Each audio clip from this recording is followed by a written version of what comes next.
Think about it for a moment. The sheer amount of effort we pour into trying to orchestrate every single detail of our lives can be exhausting, can't it? We meticulously plan our careers, our relationships, our health, even our weekends. We build elaborate strategies, set ambitious goals, and then often find ourselves frustrated, anxious, or even angry when things don't unfold exactly as we'd envisioned. It's like we are trapped in an invisible cage of our own making, a self-imposed prison built from the bars of desired outcomes and the constant struggle against what is. This relentless pursuit of control, this desperate need to bend the world to our will, is a common human experience. We believe that if we can just manage enough variables, if we can anticipate every potential problem, then we can guarantee happiness and security. But deep down, don't you suspect that this is a fundamental misunderstanding of reality itself? This feeling of being constantly at the mercy of external circumstances, of our carefully laid plans crumbling before our eyes, hints at a deeper truth we often miss. And real quick, make sure to subscribe and hit the notification bell for more videos just like this. Now let's keep going. The first step in understanding this illusion is to look at where we place our trust, where we seek our validation, and where we believe our well-being truly resides. If you're honest with yourself, you'll likely see a pattern. We tie our joy to a promotion, our peace of mind to someone's approval, or our sense of security to the stability of our finances. These are all external things, aren't they? They exist outside of us, beyond our ultimate command. This constant reliance on external factors creates a kind of dependency, a vulnerability that makes us susceptible to the unpredictable tides of life. Think about a time when something you were counting on suddenly vanished. Perhaps a friendship ended unexpectedly or a career opportunity disappeared. How did that make you feel? Did it send ripples of distress through your entire being? That's the crack appearing in the facade of control, the moment external dependency reveals its true, fragile nature. It's in recognizing these moments of vulnerability, these instances where our inner state is dictated by something outside ourselves, that we begin to see the first cracks in our illusion of control.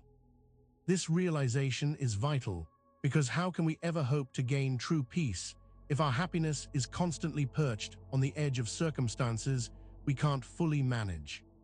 This leads us to question the very foundation of what we believe brings us security and happiness, setting the stage for deeper introspection into why we fear the unknown so intensely. Why does the unknown feel so threatening? It's because we crave certainty, don't we? We want to know, without a shadow of a doubt, what tomorrow will bring. We want to be sure that our efforts today will yield the exact results we desire tomorrow.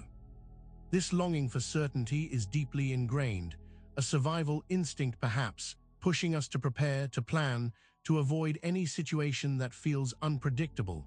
But life, in its very essence, is uncertain. It's a constant flux of change, a symphony of the unexpected. Trying to impose absolute certainty onto this ever-shifting landscape is like trying to hold water in a sieve. The more we grasp, the more it slips through our grasp. This struggle against uncertainty breeds anxiety, a gnawing sense of unease that can dominate our thoughts and actions. This fear of the unknown isn't just a mild discomfort. It can become a powerful force, compelling us to make choices rooted in avoidance rather than aspiration. It might lead us to stay in situations that no longer serve us, simply because they are familiar and predictable. We cling to what we know, even when it makes us unhappy, because the alternative, the vast, uncharted territory of the unknown, feels like a precipice. And what exactly is it that we cling to so fiercely when we try to avoid this uncertainty? That's the question that leads us to examine our deepest beliefs.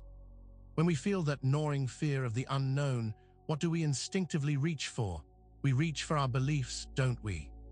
These are the deeply held ideas, the assumptions, the mental models we've built throughout our lives about how the world works, about who we are, and about what we deserve. They act like anchors, tethering us to a sense of familiarity and supposed stability in the face of life's inherent unpredictability.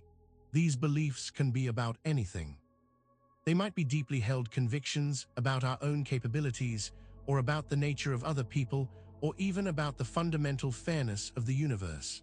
For example, if we believe that people always let you down, we likely experience the world through that lens, constantly expecting betrayal and disappointment.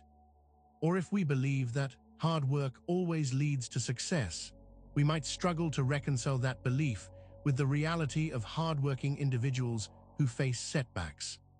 The problem arises when these beliefs are not aligned with reality, or when they are so rigid that they prevent us from adapting to new information or circumstances. We cling to them like a drowning person clutches a piece of driftwood, even if that driftwood is actually sinking. This clinging blinds us to alternative perspectives and prevents us from truly engaging with what is happening around us. It's this desperate grip on our beliefs, this need to see the world conform to our internal narratives, that we'll explore further when we look at the philosophical roots of understanding, like the birth of Stoicism. Imagine a bustling ancient marketplace, the air thick with the scent of spices and the clamor of voices. Amidst this vibrant chaos, a man named Zeno of Citium sat, not hawking wares, but unraveling the very fabric of human suffering. Legend has it that after a shipwreck, he lost everything, and in his despair, he encountered a book on Socrates. This seemingly catastrophic event became his unlikely guide, leading him to discover a profound philosophy that would shape thinkers for millennia.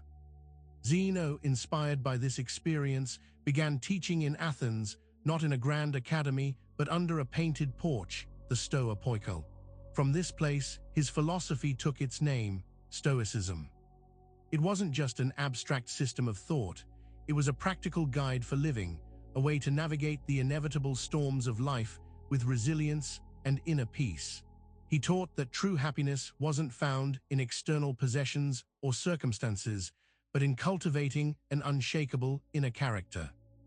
This nascent philosophy offered a radical perspective that while we cannot control what happens to us, we have absolute control over how we respond to it.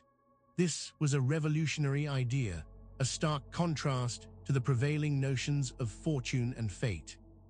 Zeno's teachings laid the groundwork for what many of us would later come to recognize as perhaps the most enduring wisdom tradition for finding tranquility in a chaotic world.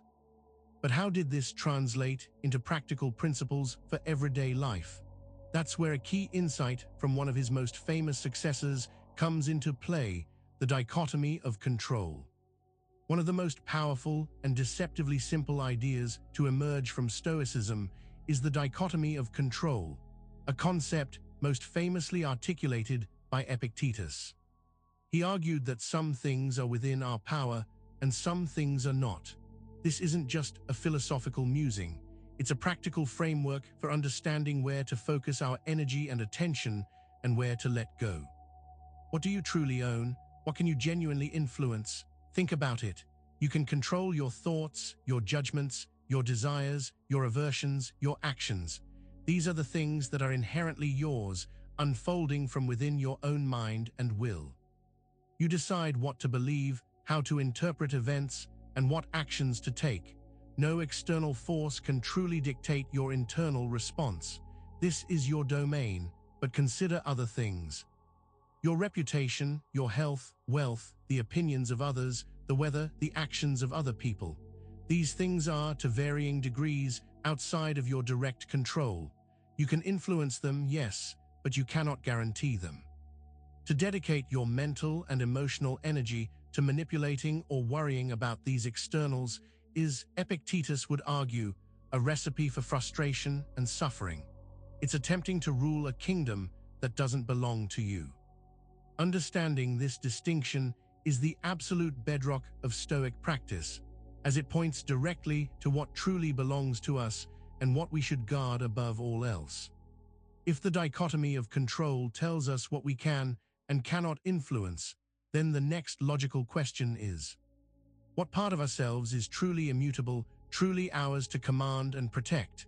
Epictetus and the Stoics would point to something they called the inner citadel. Imagine a fortress deep within your being, with impenetrable walls and a resolute garrison. This citadel is not built of stone and mortar, but of your judgments, your values, your intentions, and your character. This is the seat of your autonomy, the part of you that no external force can truly conquer. While events may buffet you, losses may sting, and unkind words may be spoken, the inner citadel remains untouched unless you yourself allow it to be breached. It's where your will resides, where your reasoned choices are made. It's the very core of your identity, the part that processes the world and decides how to respond. When we recognize that our true possessions are not the things we accumulate or the status we achieve, but this inner fortress of our character and judgment, our perspective shifts dramatically. We stop chasing fleeting external rewards and begin to fortify our inner world. This internal foundation is what allows us to face life's inevitable challenges without being shattered. It's the ultimate safety net when we realize just how much we mistakenly pursue things that are, in fact, outside of our true ownership. This leads us to an examination of why we chase these very things that don't belong to us in the first place, the perilous path of desire. We are creatures of desire, aren't we? We want more money, more possessions, more love, more recognition. These desires, when left unchecked, can become relentless drivers, pushing us to pursue outcomes that are fundamentally outside of our control. We become like moths to a flame, drawn to the allure of what we think will bring us happiness, often ignoring the inherent risks or the fact that these things are not guaranteed. This pursuit of the uncontrollable is a common source of our deepest anxieties and frustrations. We invest our hopes, our dreams, and our emotional energy into achieving these external goals. When they materialize, we experience fleeting joy, but often the desire merely shifts or intensifies. And when they don't, we are left with disappointment, bitterness, and a sense of failure. It's a Sisyphean task, constantly pushing a boulder uphill only to watch it roll back down. The Stoics understood this deeply. They saw desire for external things as a form of enslavement, a voluntary surrender of our inner freedom. When we desperately want something that is not entirely up to us, we make ourselves hostage to fortune. Our peace of mind becomes dependent on the whims of chance. It's this very pursuit, this emotional investment in things beyond our complete command, that makes us susceptible to suffering. This realization naturally leads us to consider the alternative, a profound state of peace found in simply embracing what is, which is the true serenity of acceptance. If the pursuit of uncontrollable desires leads to torment, what is the Stoic alternative? It's found in a profound and often misunderstood practice, acceptance. This isn't about passive resignation or a lack of ambition. It's about a clear-eyed acknowledgement of reality as it is, without resistance. Imagine a powerful river. Fighting against its current is exhausting and ultimately futile, but understanding its flow, working with it, allows you to navigate it with far greater ease and effectiveness. Acceptance, in the Stoic sense, is about recognizing that much of what happens in the world is not within our power to change. Our job is not to fight against the inevitable, but to understand it and to align ourselves with it. This means acknowledging setbacks, losses, and difficulties not as personal affronts, but as part of the natural order of things. It's about looking at a painful situation not and asking, "Why is this happening to me?" but rather, "This is happening. How can I best respond to it?" This embrace of what is liberates us from the constant struggle and the emotional turmoil that comes from resisting the unchangeable. It allows us to conserve our energy for what we can control, our own thoughts, judgments, and actions.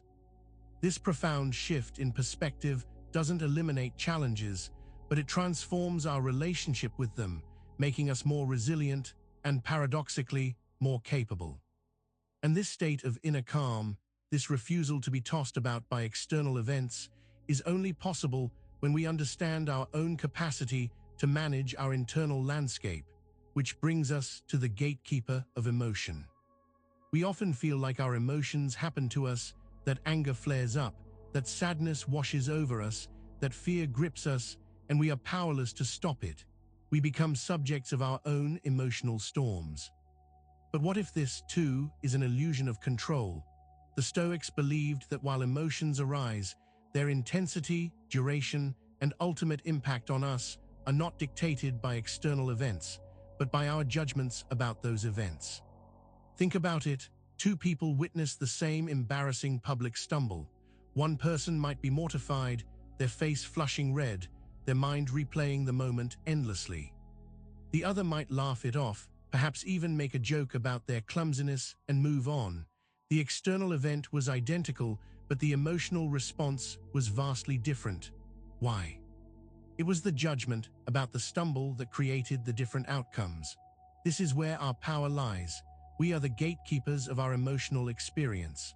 While we can't always prevent the initial stirrings of an emotion that alerts us to something important, we absolutely can choose how we interpret the situation that gave rise to it. We can train ourselves to question our immediate emotional reactions and to see if they are based on a sound, rational assessment or a knee-jerk, unexamined belief. Recognizing this power is the first step in not being a slave to our feelings, but a master of them. This inner mastery isn't a gift. It's something we build with specific tools, which is exactly what the Stoic arsenal provides. Navigating the complexities of life and maintaining inner peace isn't an accidental occurrence, it's a practice. The Stoics understood this and developed a set of tools or principles designed to help individuals build resilience, cultivate wisdom, and live in accordance with nature. These are not passive platitudes, but active exercises for the mind and spirit. They are the practical components of the Stoic philosophy that transform abstract ideas into lived experience. One of the most fundamental tools is amor fati, the love of one's fate. This isn't about fatalism, but about enthusiastically embracing everything that happens, good or bad, as necessary and even beneficial. Another crucial tool is premeditatio malorum, or negative visualization. This involves contemplating potential misfortunes not to dwell on them, but to prepare our minds so that when they do occur, they are less shocking and devastating. Then there's the consistent practice of self-reflection, journaling our thoughts and actions to identify areas for improvement. These are not one-time fixes, but ongoing disciplines. They are the mental equivalents of physical training, building inner strength through repeated application. By consistently using these tools, individuals can forge a powerful inner resilience. It's this commitment to daily practice, even by those in positions of immense power, that we witness in the life of Marcus Aurelius, the emperor's daily battle. Imagine the weight of an empire resting on your shoulders. Wars rage on the frontiers, plague ravages the cities, and political intrigue simmers within the palace walls. This was the reality for Marcus Aurelius, Roman emperor from 161 to 180 AD. Yet amidst this immense pressure and responsibility, he found time for introspection, for self-improvement, and for articulating the principles of Stoicism in his personal writings, later known as meditations. His daily battle was not against external enemies, but against his own human failings and the temptations of power. Marcus Aurelius didn't see his position as an excuse for indulgence or arrogance. Instead, he viewed his role as a supreme test of his adherence to Stoic principles. He constantly reminded himself of his mortality, the fleeting nature of fame, and the importance of acting with justice and reason, no matter the circumstances. His writings reveal a man wrestling with his own thoughts, striving to be a good person, a wise ruler, and a virtuous human being, even when surrounded by chaos and corruption. He wrote about the importance of controlling his emotions, particularly anger, and of seeing situations from a detached, universal perspective.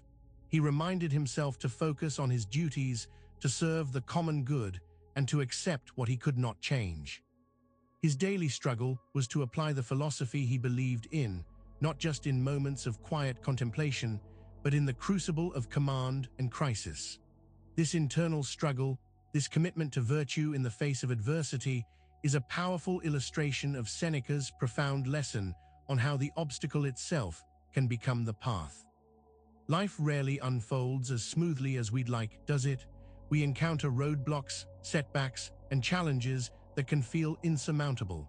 In these moments, our natural inclination is to see these obstacles as impediments, as things that stand between us and our goals.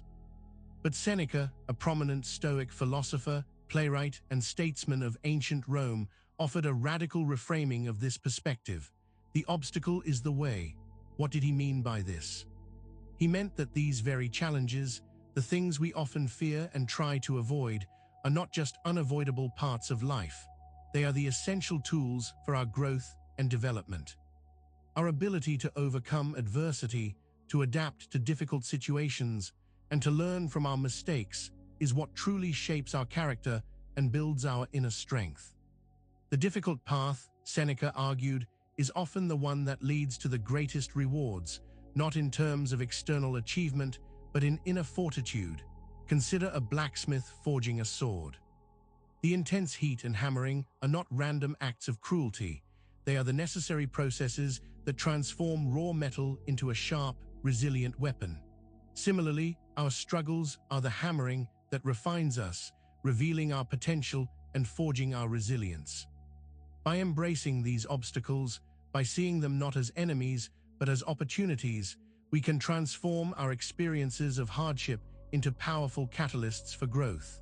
This understanding is deeply connected to a broader principle: understanding and aligning ourselves with the fundamental nature of reality, the very fabric of the cosmos. From the smallest atom to the grandest galaxy, there's an order, a pattern, a force that governs the universe. The Stoics called this nature, and they believed that a key to living a good and fulfilling life was to understand this cosmic order and to live in harmony with it. This wasn't about worshipping nature in a pagan sense, but about recognizing that there's a rational, interconnected web of existence that we are a part of. To live in accordance with nature meant understanding that certain things are inherent to our existence as human beings: our capacity for reason, our social nature, and our mortality. It meant accepting the cycles of life and death, of growth and decay, as natural and necessary.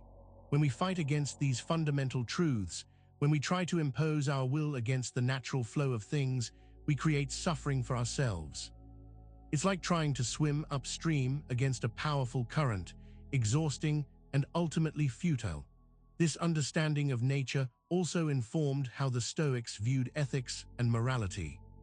They believed that by observing the natural world, we could discern what is good and what is not. For example, just as a grapevine naturally produces grapes, a human being, fulfilling its nature, should naturally act with reason and virtue. Aligning with nature meant cultivating our own rational capacities and acting in ways that benefit ourselves and the wider community. This pursuit of a rational existence is deeply intertwined with the concept of the Logos, the underlying universal reason that governs all things.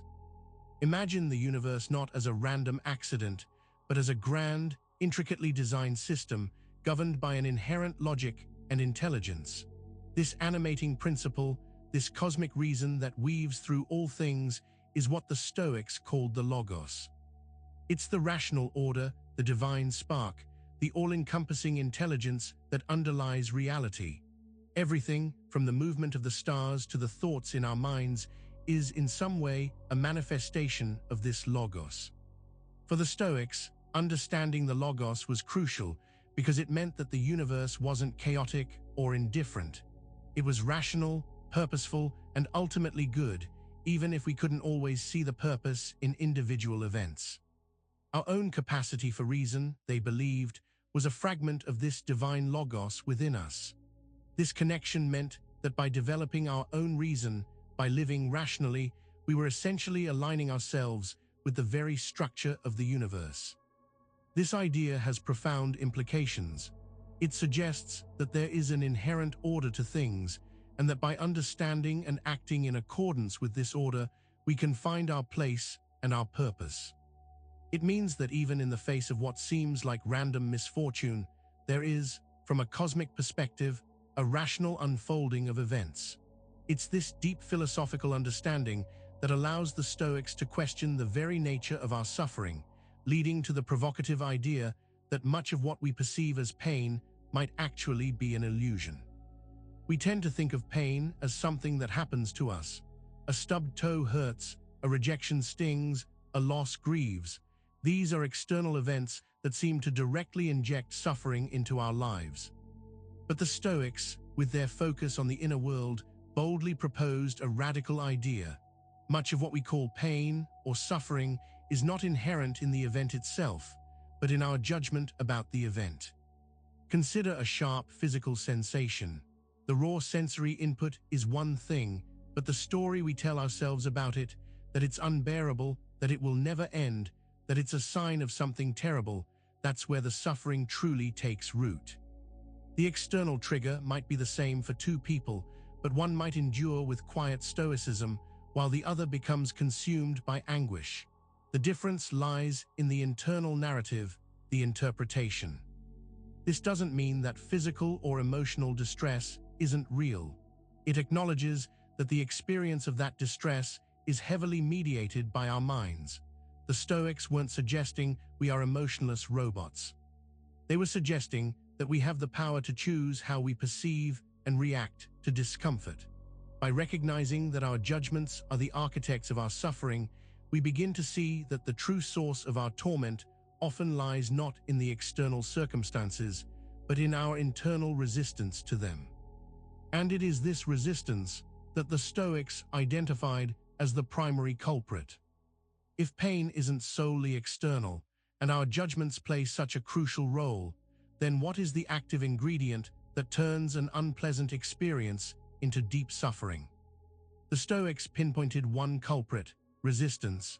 It's the frantic internal struggle against what is happening, the desperate wish that things were otherwise, the clinging to a reality that doesn't exist.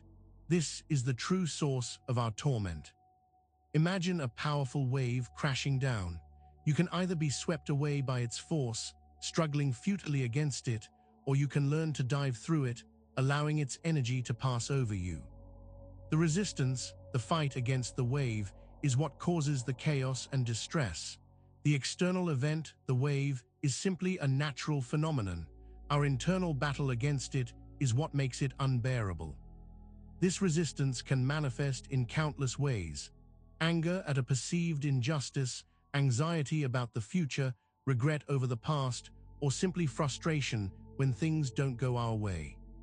Each of these emotions is fueled by a refusal to accept the present reality. The Stoics understood that this resistance drains our energy, clouds our judgment, and makes us miserable. By letting go of this internal fight, by accepting events as they unfold, we can reclaim our inner peace, even in the midst of external turmoil. This understanding of how we react to difficulties leads us to examine the nature of affliction itself, what it truly is, and how we experience it. So affliction, whether physical pain, emotional distress, or simply inconvenience, discomfort is an inevitable part of life. It's a signal, a challenge, a natural consequence of being alive in a physical and social world.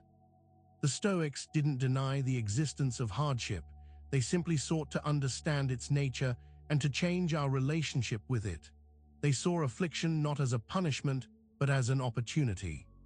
When discomfort arrives, it's easy to label it as bad or unfortunate. But what if we viewed it differently? What if we saw it as nature's way of presenting us with a test, a chance to practice our virtues? A physical ailment, for instance, can be an opportunity to practice patience and endurance. A social slight can be a chance to practice forgiveness and self-control. A loss can be an occasion to practice detachment and resilience. The Stoics argued that it's not the affliction itself that causes us harm, but our perception and our reaction to it. They saw our judgments as the primary determinants of our suffering. If we can train ourselves to view these difficult moments not as enemies to be defeated, but as neutral events that we can respond to with reason and virtue, then affliction loses much of its sting. It's this very act of judging, of assigning meaning to events, that holds immense power. At the heart of Stoic philosophy lies the profound understanding of the power of judgment. We often believe that events themselves are inherently good or bad, that a promotion is good and a failure is bad. But the Stoics argued that these are not objective qualities of the events, but rather our interpretations, our judgments about them. What we label as good or bad is actually a projection of our own desires and aversions onto the situation. Think of a difficult conversation. The words spoken are just sounds. It's our judgment about those words, whether we perceive them as an insult, a criticism, or constructive feedback, that determines our emotional response. If we judge the words as an attack, we feel anger or defensiveness. If we judge them as an opportunity for growth, we might feel curious or open. The external reality remains the same, but our internal experience is radically different based on our judgment. This realization is incredibly empowering. It means we are not passive recipients of life's circumstances. We are active participants in creating our own experience through the lens of our judgments. By becoming aware of our habitual judgments and learning to question them, we can begin to dismantle the automatic connections between external events and our emotional reactions. This leads us to a crucial point. The power to choose our reaction is not a suggestion, it's an active choice we make, a power of assent. If our judgments shape our perception of events, and our perceptions dictate our emotional responses, then the ultimate power lies in our ability to control our judgments. This is the Stoic concept of assent. Assent is the act of affirming a perception, of agreeing with our initial impression of something. And it's in this moment of assent that we either enslave ourselves to external circumstances or maintain our inner freedom. Imagine an upsetting email landing in your inbox. Your initial reaction might be a surge of anger or anxiety. This is a raw impression. The power of assent comes into play when you choose whether or not to agree with that initial impression. Do you automatically assume the worst, assent to the anger, and let it dictate your day? Or do you pause, question the impression, and consider alternative interpretations before giving it your approval? This isn't about suppressing emotions, but about consciously choosing which thoughts and interpretations we allow to take root and influence us. It's about becoming the discerning gatekeeper of our inner world, rather than a frantic bystander. By mastering the power of assent, we are no longer at the mercy of every passing thought or external stimulus. We gain the ability to respond to situations with reason and intention, rather than simply reacting emotionally. This conscious choice to control our interpretations is a fundamental step towards detaching ourselves from outcomes that don't belong to us. We pour so much of ourselves into our goals and aspirations, our careers, our relationships, our projects. We invest our hopes, dreams, and emotional energy into them, desperately wanting a specific result. But this intense attachment to outcomes is precisely what the Stoics urged us to release. Why? Because outcomes are, by their very nature, largely outside of our complete control. When we are overly attached to a particular outcome, we make ourselves vulnerable to disappointment, anxiety, and unhappiness. If things don't go exactly as planned, and they often don't, we feel a sense of failure, loss, and frustration. This attachment creates a fragile foundation for our well-being, one that can crumble at any moment when circumstances shift. The Stoic approach is to focus on what is within our control, our effort, our intentions, our actions, our character. We should strive for our goals with all our might, acting with diligence and integrity. But once we have done our best, we must learn to detach from the specific outcome. This means accepting whatever results materialize, not with resignation, but with equanimity. It means understanding that our worth is not determined by the success or failure of an external endeavor, but by the virtue with which we pursued it. This focus on the internal, on the quality of our actions rather than the certainty of their results, leads us to the core of what the Stoics considered the sole good. Virtue. What is truly valuable in life? If it's not wealth, not fame, not even good health, then what remains? For the Stoics, the answer was unequivocal: virtue. Virtue, in their philosophy, wasn't just a nice moral quality. It was the sole good, the only thing that was intrinsically valuable and inherently within our control. Everything else, money, health, reputation, pleasure, was considered an indifferent, meaning it had no bearing on one's true moral worth or happiness. Virtue for the Stoics was about living in accordance with reason and nature. It was about cultivating wisdom, justice, courage, and temperance. These virtues were not just abstract ideals. They were the very foundation of a flourishing human life. A person who possessed virtue, regardless of their external circumstances, was considered truly good and truly happy. They were self-sufficient, their well-being anchored within and not dependent on the shifting sands of fortune. This perspective is revolutionary because it shifts our focus entirely inward. It tells us that true fulfillment comes not from acquiring external goods, but from developing our character. When virtue is the sole good, all our efforts should be directed towards cultivating these inner excellences. This isn't about asceticism for its own sake, but about recognizing that a life lived virtuously is the only life that is truly ours to command, and that holds lasting value. And this cardinal set of virtues provides us with a practical framework for living a life of purpose. To cultivate virtue, the Stoics identified 4 cardinal virtues: wisdom, justice, courage, and temperance. These weren't arbitrary additions. They were seen as interconnected pillars that supported a life of reason and well-being. Wisdom is the ability to discern what is good, bad, and indifferent. It's about understanding the world clearly, making sound judgments, and acting with reason. It's the guiding principle behind all other virtues. Justice is about fairness, impartiality, and treating others with respect and dignity. It means understanding our interconnectedness with humanity and acting in ways that contribute to the common good. Courage isn't the absence of fear, but the ability to face it and act in accordance with what is right, even when it's difficult. It's about standing firm in our principles and not being swayed by intimidation or perceived threats. Temperance, or self-control, is about moderation and discipline. It's about managing our desires, appetites, and emotions so that they do not control us. It's about finding balance in all things. These 4 virtues are not separate skills to be developed in isolation. They are interdependent. One cannot be truly wise without being courageous, or just without being temperate. Together, they form a complete and robust framework for ethical living. By striving to embody these virtues in our daily actions, we actively engage in the unfolding of virtue itself.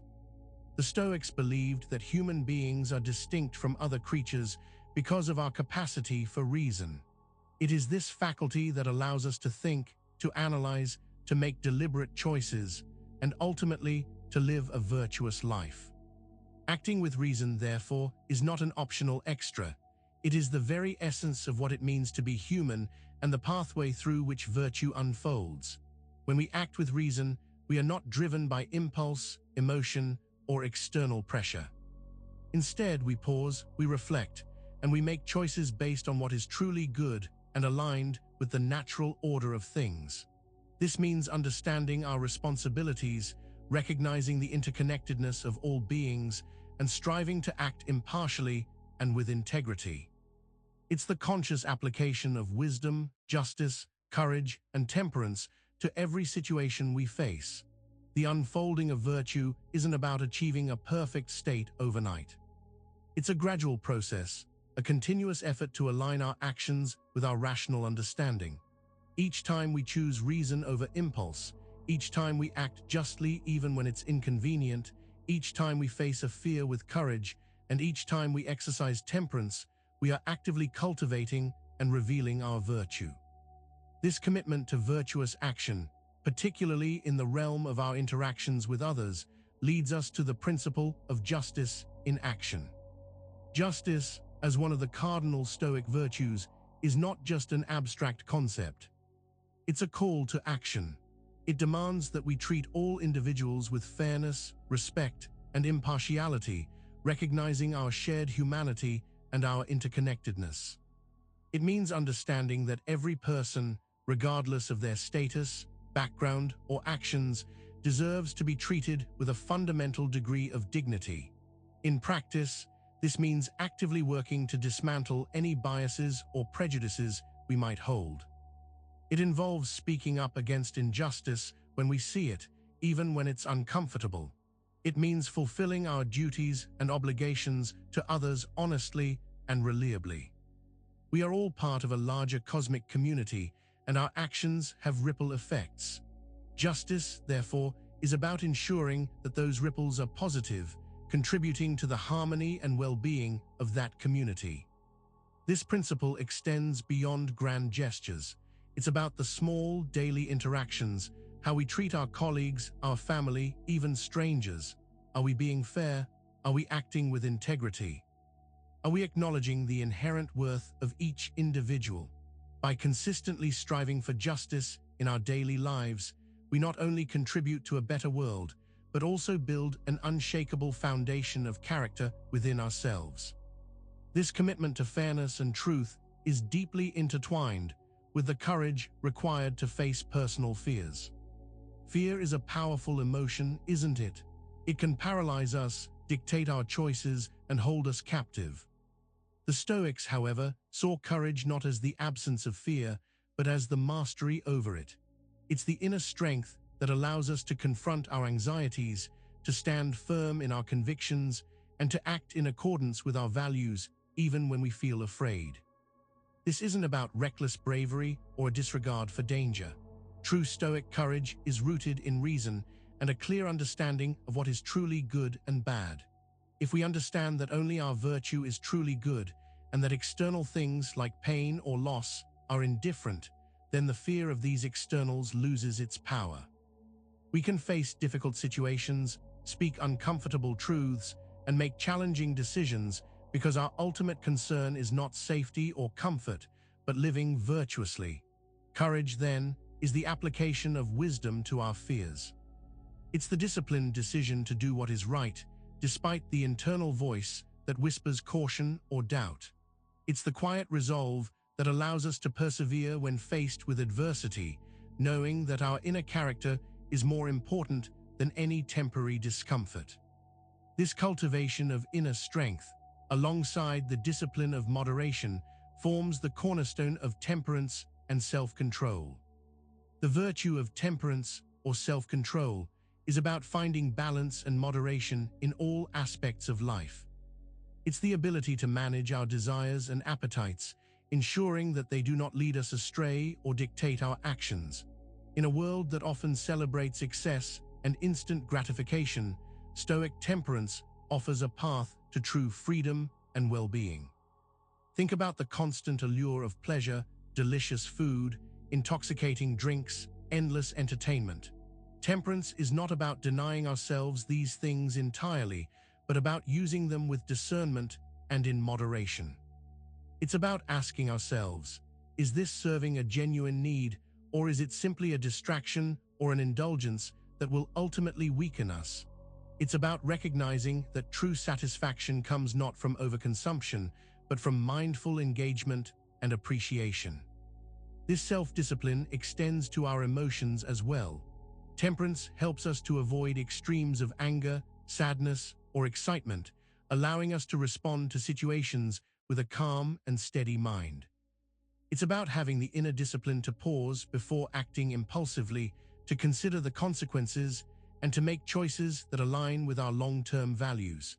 By practicing temperance, we build a robust inner citadel, creating an unshakable foundation for our character, which is virtue alone. If we build our lives on the shifting sands of external circumstances, wealth, reputation, health, the opinions of others, our foundation will inevitably be unstable. These things are by their nature fleeting, unpredictable, and ultimately beyond our complete control. The Stoics recognized this fragility and proposed a radical, yet liberating, alternative, a life built solely on virtue. Virtue, as we've explored, encompasses wisdom, justice, courage, and temperance. It is the excellence of our character, the quality of our intentions, and the rationality of our actions. The profound insight of Stoicism is that this inner excellence is the only true good, and therefore, it is the only thing necessary for a fulfilling and happy life. If you possess virtue, you possess everything essential for your well-being, regardless of your external situation. This doesn't mean Stoics advocated for poverty or suffering. They recognized that wealth, health, and good reputation can be preferred in difference, things that are generally helpful but not essential for a good life. However, when these externals are threatened or lost, a virtuous person remains unshaken. Their happiness is not contingent on their presence. This understanding provides an unshakable foundation, an inner resilience that no misfortune can truly dismantle, unlike the inherent fragility of externals like wealth or health. We spend so much of our lives chasing, acquiring, and protecting external goods. We strive for wealth, believing it will bring security and happiness. We cultivate our reputation, seeking the approval and admiration of others. We guard our health, fearing illness and decline. These are the things we often consider essential for a good life, but the Stoics viewed them with caution, recognizing their inherent fragility and ultimate lack of control. Wealth can vanish in an instant due to market crashes, poor investments, or unforeseen circumstances. A carefully built reputation can be tarnished by rumors, misunderstandings, or the malicious intent of others. Our physical health, so precious and seemingly robust, can be unexpectedly compromised by disease or accident. These are not abstract possibilities, they are realities that touch countless lives. The Stoic perspective is not to reject these things entirely, but to understand that they are not the source of our true well-being. To base our happiness on them is to build on a foundation of sand. When we place our ultimate value on wealth, we become anxious about losing it. When we are consumed by reputation, we are enslaved to the opinions of others. When we excessively fear illness, we live in a state of constant apprehension.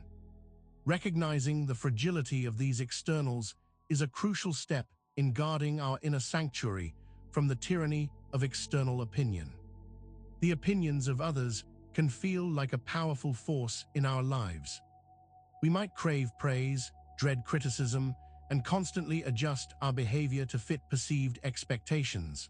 This dependence on external validation can lead to a kind of tyranny, where the approval or disapproval of others dictates our feelings and our choices. The Stoics recognized this as a major threat to our inner peace and urged us to guard our inner sanctuary from its influence. Your inner sanctuary is your mind, your character, your core being. It's the place where your true values reside, where your rational judgment operates. When you allow the opinions of others to infiltrate this space unchecked, you surrender your autonomy.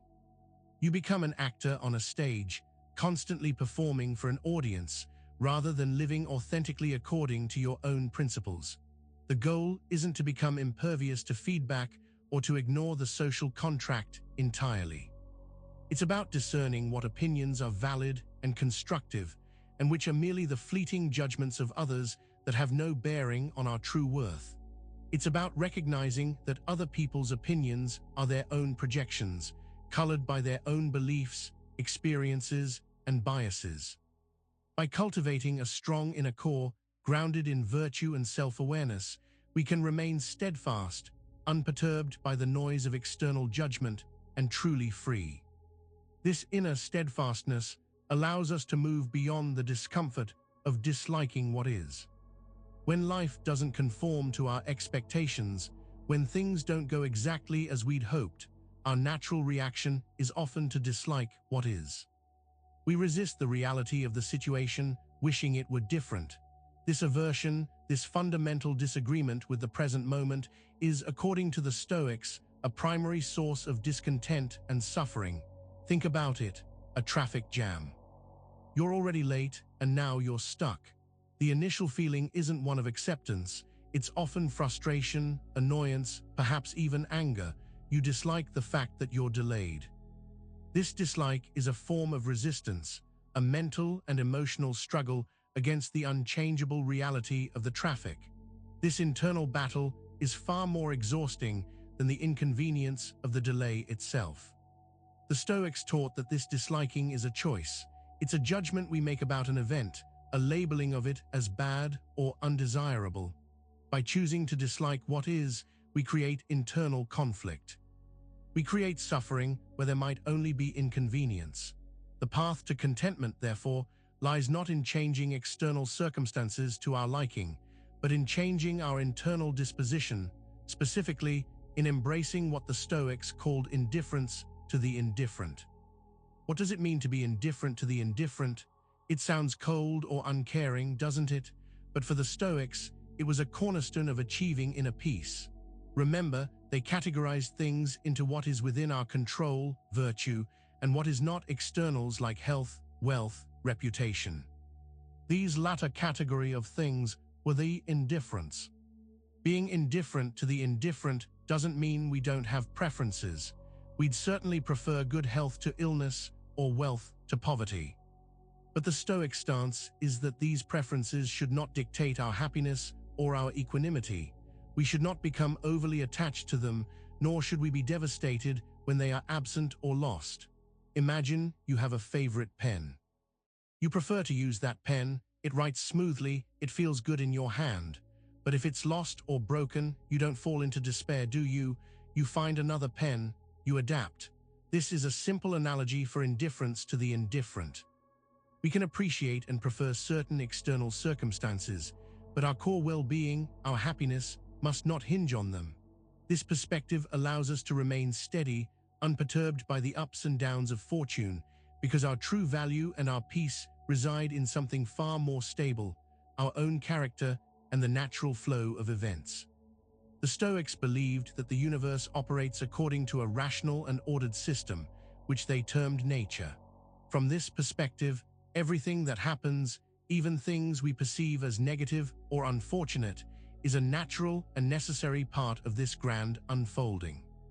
A harsh winter isn't a cosmic injustice, it's a natural event that follows predictable patterns. A setback in a project isn't a personal failure by the universe, it's a consequence of various factors playing out. When we resist this natural flow, when we lament that things are not as we wish them to be, we are essentially fighting against reality itself. This resistance is the root of much of our suffering. The Stoic approach is to cultivate an understanding and acceptance of this natural order. It's about recognizing that change is constant, that challenges are inherent to existence, and that our role is to adapt and respond with reason, rather than to rail against the inevitable. By seeing events as perfectly natural, we begin to detach ourselves from the emotional turmoil that arises from our expectations being unmet. We can then focus our energy on what we can control: our own actions, our judgments, and our character in response to whatever nature unfolds. This acceptance prepares us for the inevitable, for the unforeseen, and for the challenges that are yet to come. Life is full of surprises, isn't it? We make plans, we set intentions, but the universe often has its own agenda. The Stoics understood this inherent unpredictability and developed a practice to address it, preparing for what might be. This isn't about dwelling in constant anxiety, but about a rational, proactive approach to potential challenges. They called this premeditatio malorum, or the premeditation of evils. It involves contemplating potential misfortunes, setbacks, and losses, not to dwell on them pessimistically, but to mentally rehearse how we would respond if they were to occur. Imagine losing your job, facing illness, or experiencing the death of a loved one. By visualizing these scenarios, and considering how you would maintain your composure and act virtuously, you build a mental resilience that makes you less vulnerable when these events actually happen. This practice is not about inviting disaster, but about inoculating yourself against its emotional impact. It's like a vaccine for the soul. When you have already grappled with the possibility of misfortune in your mind, its actual arrival is less shocking, less overwhelming. You are less likely to be thrown into a state of panic or despair, and more likely to respond with the reasoned determination that the Stoics advocated.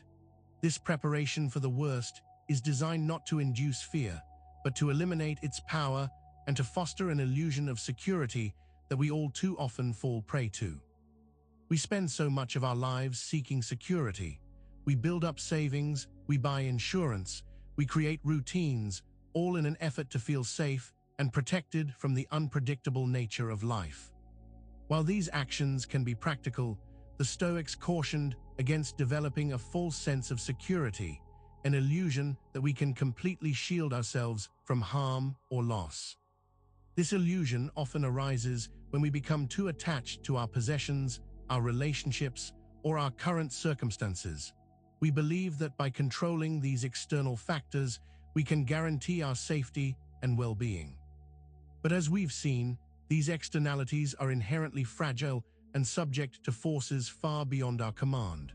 When our sense of security is tied to these things, we live in a state of underlying anxiety, constantly worried about their potential loss.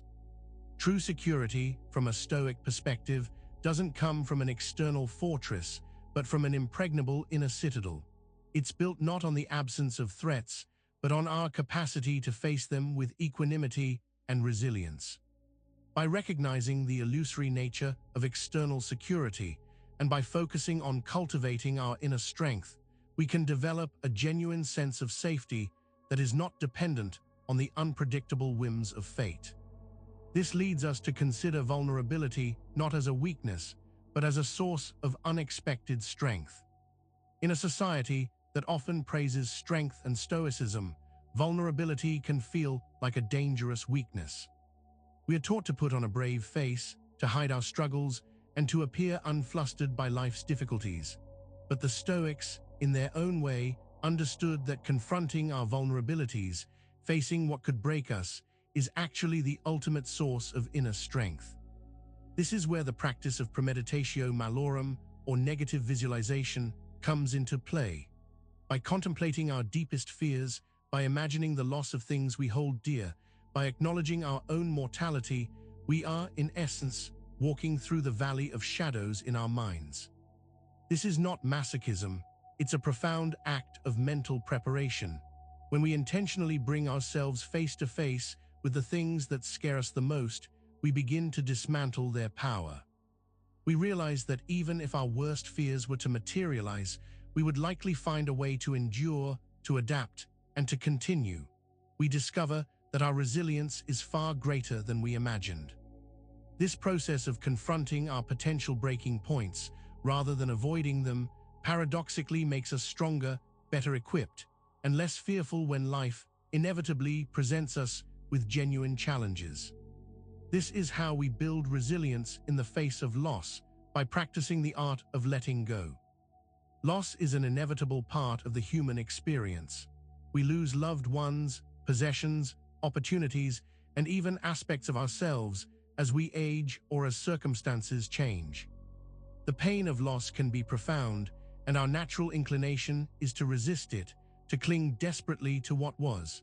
But the Stoics understood that true resilience is not built by avoiding loss, but by practicing the art of letting go. This practice begins with the recognition that all things external are impermanent. That relationship, that job, that piece of health, they are all borrowed time. When we internalize this truth, we begin to loosen our grip. It's like holding a fragile glass vase.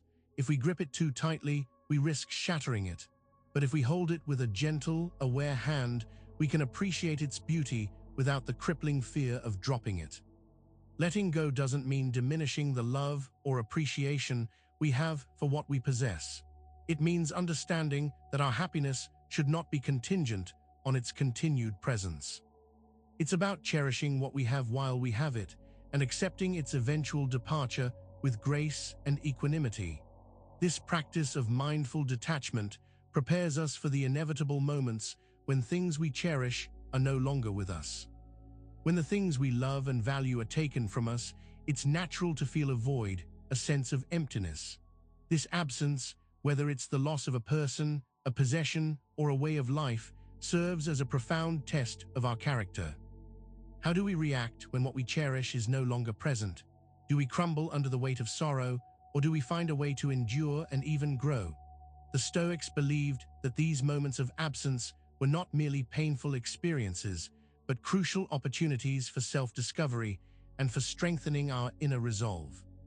They offered a framework for navigating these times, not by denying the pain, but by understanding its source and by choosing a reasoned response. They would remind us that our inner worth is not diminished by external loss. This emphasis on internal fortitude is beautifully illustrated by Epictetus's perspective on loss. He used simple, yet powerful analogies to help people grasp this concept, reminding them that even the most precious things are transient. By contemplating these ideas, we can begin to see that the absence of what we cherish is not an end point, but a challenge that reveals the depth of our inner strength, a strength that is being continuously forged and tested in the crucible of life. Epictetus, the former slave who became a renowned Stoic philosopher, offered profound wisdom on how to approach loss, often using simple, relatable analogies. He understood that the pain of losing something comes not from the object itself, but from our attachment to it, from our judgment that its absence creates a void that cannot be filled. He used the example of a beautiful vase. Imagine you cherish a precious vase. You admire it, you display it, you feel a sense of pride in owning it. But Epictetus would ask, what if this vase were to break tomorrow? Should you then be devastated? His point wasn't to encourage carelessness, but to illustrate where our attachment lies. He argued that if we truly understand that the vase is, after all, just a vase, and that its existence is temporary, we can appreciate it fully while it is present and accept its eventual breaking without undue distress. This perspective encourages us to enjoy the blessings of life without becoming possessive or excessively attached. It's about recognizing that all external things, no matter how beautiful or valuable, are ultimately borrowed. By internalizing this, we can experience joy in their presence and equanimity in their absence, building a resilience that shields us from the crushing weight of sorrow. This understanding of impermanence is echoed in the reflections of Marcus Aurelius on mortality. Marcus Aurelius, perhaps the most famous Stoic, grappled constantly with one of life's most certain truths, our own mortality. In his meditations, he repeatedly reminded himself that life is fleeting, that all things, including himself, would eventually pass away. This contemplation of death was not morbid. It was a powerful practice designed to foster a sense of perspective and urgency for living virtuously in the present. He would observe the transience of all things, empires rise and fall, generations bloom and fade, even the grandest monuments eventually crumble. By recognizing this universal impermanence, he sought to diminish the pull of worldly ambitions and fleeting pleasures. Why strive for excessive wealth or fame if it will all be forgotten? Why cling to power or status if it will be lost? This constant awareness of mortality served as a potent antidote to procrastination and vanity. It underscored the importance of living each day to the fullest, of acting with virtue, and of focusing on what truly matters in the limited time we have. It was a call to action, urging him and his readers to make the most of the present moment, understanding that life is short and precious. This profound acceptance of our finite existence is a powerful prelude to understanding Seneca's measured response to grief. Grief is a deep and natural human response to loss. It can feel overwhelming, all-consuming, and seemingly endless. Seneca, while acknowledging the reality and even the necessity of grief, advocated for a measured response. He believed that while it's appropriate to mourn, it's also our duty to maintain our reason and not allow grief to become a destructive, unending force. Seneca understood that excessive grieving often stems from our resistance to the reality of loss, from our refusal to accept that the person or thing is gone. He argued that indulging in prolonged sorrow, constantly replaying painful memories, or allowing grief to consume our lives is not honoring the deceased or the memory of what was lost. Instead, it is often a form of self-inflicted suffering. His approach was to acknowledge the pain, to allow oneself a period of mourning, but then to deliberately shift focus back to living virtuously and fulfilling one's duties. He encouraged using the memory of loved ones as inspiration for living a good life, rather than as a constant source of agony. This measured approach to grief is about finding a balance between acknowledging our pain and refusing to be permanently crippled by it, understanding that these difficult experiences are ultimately the forge of our character. Adversity is the grit in the oyster that forms the pearl, the pressure that creates the diamond. We naturally shy away from difficult times, seeking comfort and ease. But the Stoics recognized that these very challenges, these periods of hardship and pain, are not just something to be endured, but something to be embraced as the ultimate tools for our growth and transformation. Think of it as a forge. The intense heat and the relentless hammering are not meant to destroy the metal, but to shape it, to strengthen it, to refine it into something far more valuable than its original state. Our adversities function in much the same way. They reveal our weaknesses, test our limits, and force us to develop inner resources we never knew we possessed. Pain, when understood and processed through reason, can become a powerful catalyst for change. By reframing our perspective on hardship, by seeing it not as a random misfortune, but as an opportunity to cultivate our virtues, courage, resilience, wisdom, temperance, we can transform suffering into strength. The lessons learned in the crucible of difficulty are often the most profound and enduring. This deliberate embrace of life's challenges, with all their attendant pain, leads us to one of the most transformative Stoic concepts, amor fati. Amor fati, it's a Latin phrase meaning love of fate. It's one of the most profound and challenging concepts in Stoicism. It's not about passively accepting what happens, but about actively embracing everything that occurs in your life, good or bad, as necessary, as good, and even as something to be loved. It's about saying yes to reality in its entirety. Imagine your life as a tapestry. Every thread, whether of vibrant color or muted tone, contributes to the overall pattern. To selectively remove certain threads, no matter how unpleasant they appear, would unravel the entire design. Amor fati is the embrace of every thread, the understanding that even the difficult or painful moments are essential to the unique and beautiful tapestry of your existence. This is not about fatalism or resignation. It is an active, enthusiastic affirmation of life. It means recognizing that what happens is not random, but part of a larger, rational order. By loving your fate, you stop fighting against what cannot be changed, and instead pour your energy into making the most of what is. This complete acceptance of all that life opens the door to a profound sense of peace and freedom, allowing us to accept every event, no matter how unexpected, as part of this noble pursuit of a virtuous life. The practice of accepting every event, a core tenet of Stoicism, is a noble pursuit precisely because it is so challenging and yet so rewarding. In a world that constantly tells us to resist, to fight, to strive for control, the Stoic path invites us to yield, to observe, and to align ourselves with the unfolding of reality. It is the active engagement with the present moment, acknowledging whatever it holds without internal protest. This acceptance doesn't mean a lack of ambition or effort.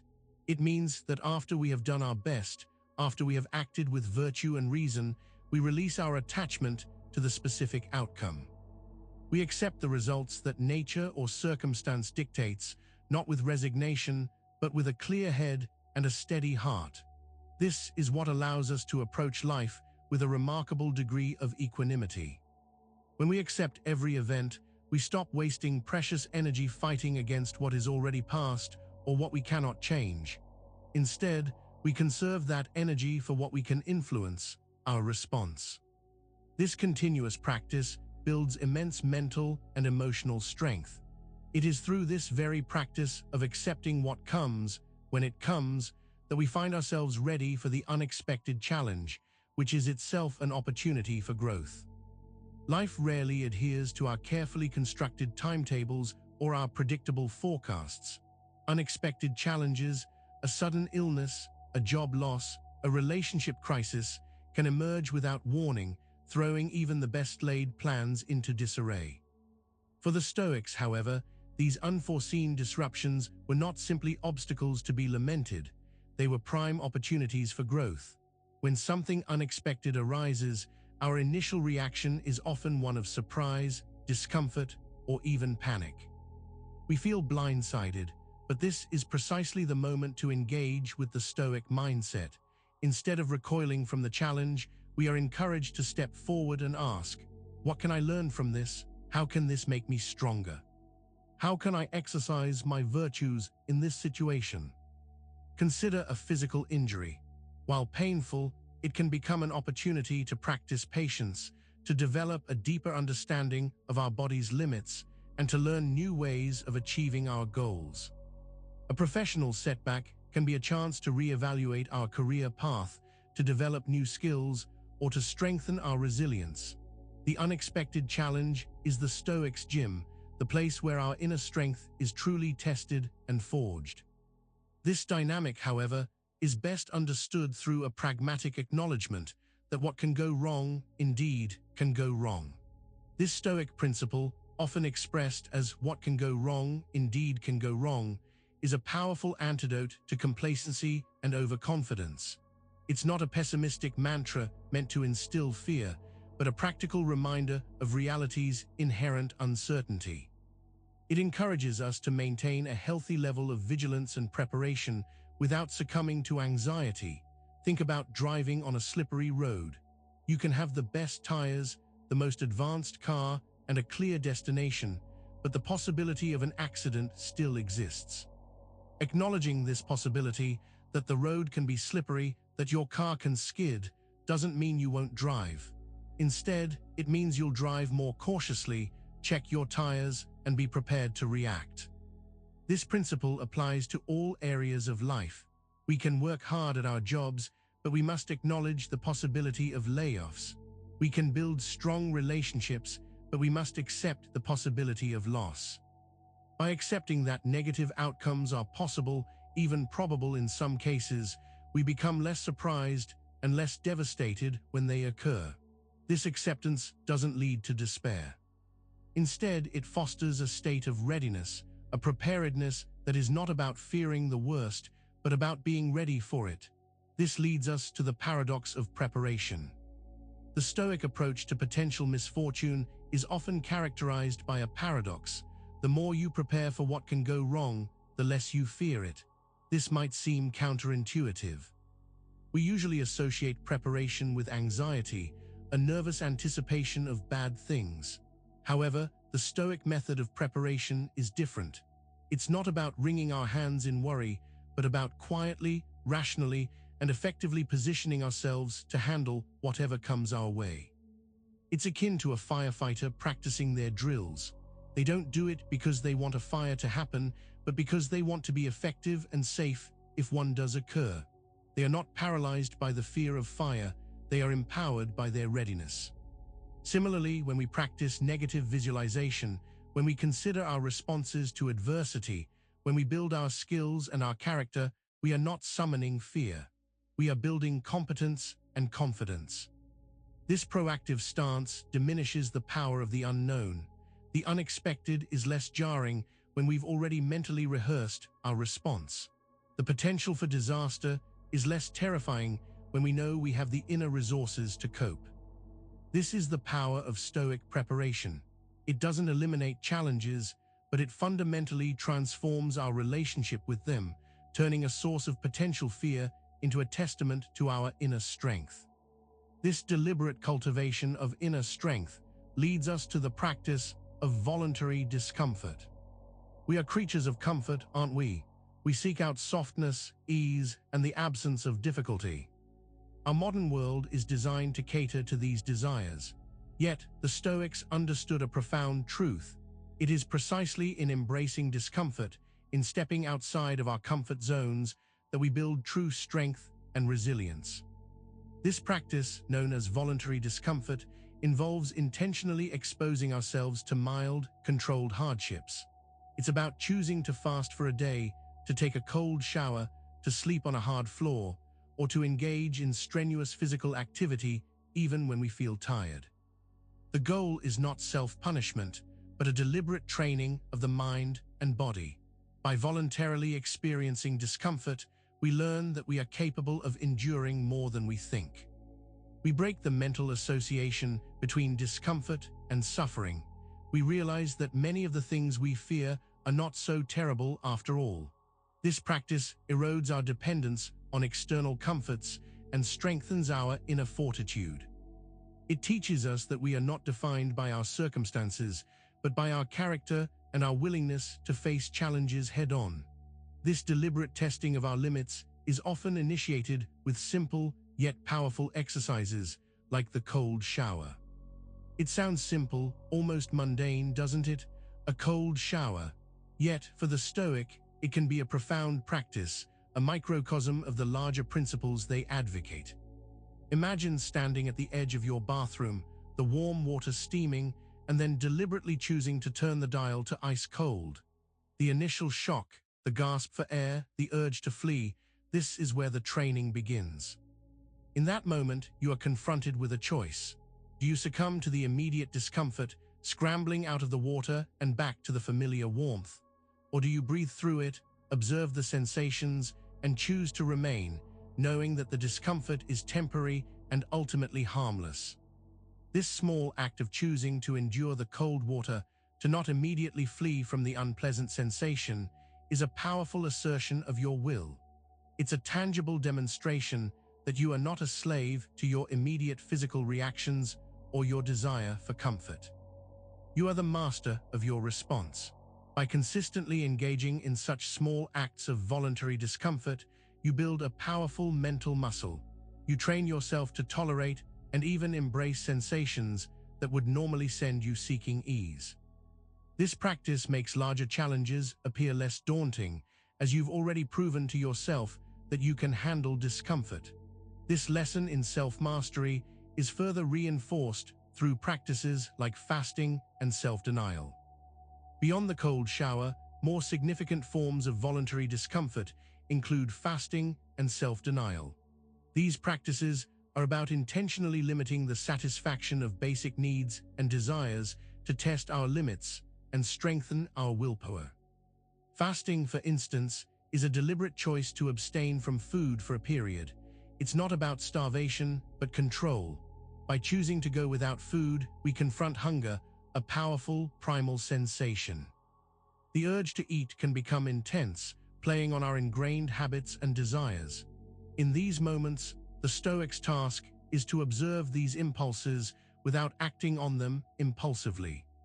It's to understand that hunger is a sensation and that we can endure it.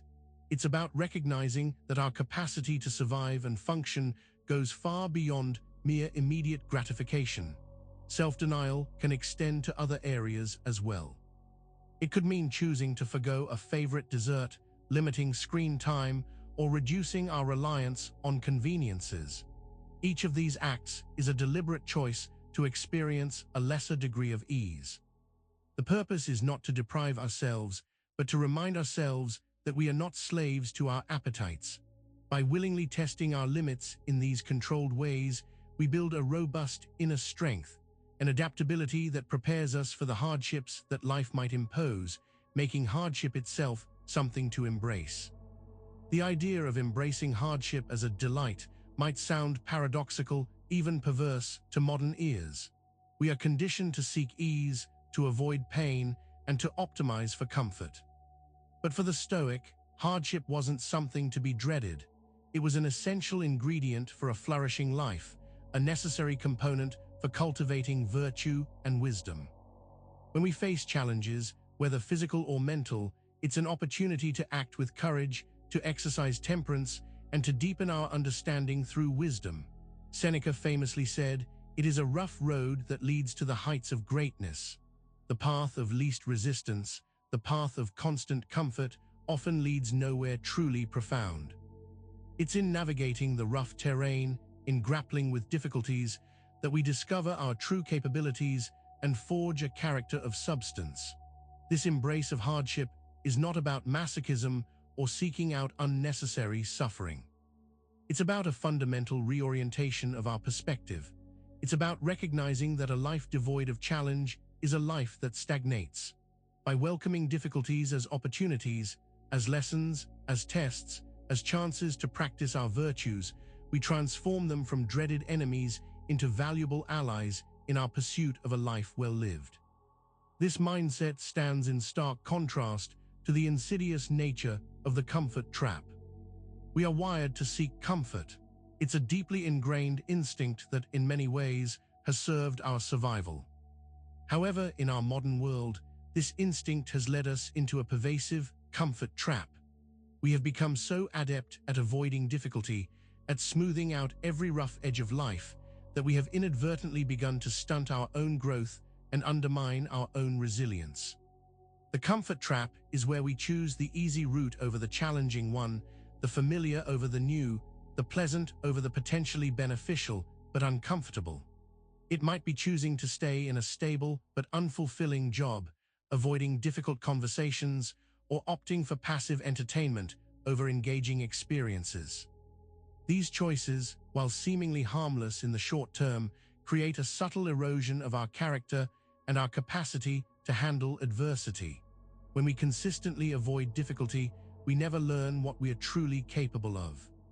Our minds and bodies become accustomed to ease, and genuine challenges begin to feel insurmountable. The resistance to discomfort grows stronger, making us more vulnerable to even minor setbacks. Escaping this trap requires a conscious effort to embrace challenges, to seek out opportunities for growth, and to recognize that the greatest rewards often lie just beyond the edge of our comfort zone. It's by stepping out of this trap that we understand the weakness of ease. Ease, it sounds like a desirable state, doesn't it? A life free from struggle, from pain, from effort. But the Stoics recognized that prolonged periods of ease, a life consistently shielded from hardship, can be a corrosive force, subtly corrupting our character and weakening our resolve. This is the insidious weakness of ease. When we are constantly presented with effortless solutions, when our desires are immediately met, and when every friction point is smoothed away, we lose our edge. Our willpower diminishes. Our ability to endure becomes atrophied. We become like a muscle that hasn't been exercised. It becomes weak and prone to injury when called upon. This softness can manifest in many ways. A decreased tolerance for frustration, an inability to delay gratification, a tendency to complain about minor inconveniences. It can lead to a sense of entitlement, where we believe we deserve constant comfort, and a lack of appreciation for the effort and struggle that often underpins true achievement and well-being. By understanding this weakness, we can actively seek out challenges to build fortitude, and as we do, we begin to ascend. Building fortitude, that unwavering inner strength and resilience, is not an instantaneous event. It's not something we achieve through a single grand gesture or a sudden insight. Instead, it's a gradual ascent, a continuous process of strengthening our mental and emotional muscles through consistent practice.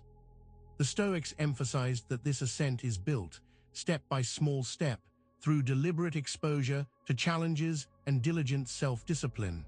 This gradual ascent involves consistently pushing our boundaries just a little bit at a time. It might mean starting with small acts of voluntary discomfort, like the cold shower, and gradually increasing the intensity or duration. It could involve taking on more challenging tasks at work, confronting a fear head-on, or consciously choosing effort over ease in everyday situations. Each small victory, each moment of enduring discomfort, adds another stone to the foundation of our fortitude. It's like training for a marathon. You don't start by running 26 miles. You build up to it, mile by mile, week by week. Similarly, resilience is built through consistent, incremental effort. This steady practice allows us to develop a deep-seated confidence in our ability to handle whatever life throws our way, transforming us from individuals prone to frustration into those who can navigate difficulties with grace and strength. This building process is closely tied to the discipline of desire, learning to want less. Desire is a powerful force. It fuels our ambitions, drives our pursuits, and shapes our lives. But for the Stoics, unchecked desire, particularly the desire for external things that are outside of our control, was a primary source of unhappiness and a major obstacle to inner peace. This is why the discipline of desire was so crucial, learning to want less, and more importantly, to want the right things.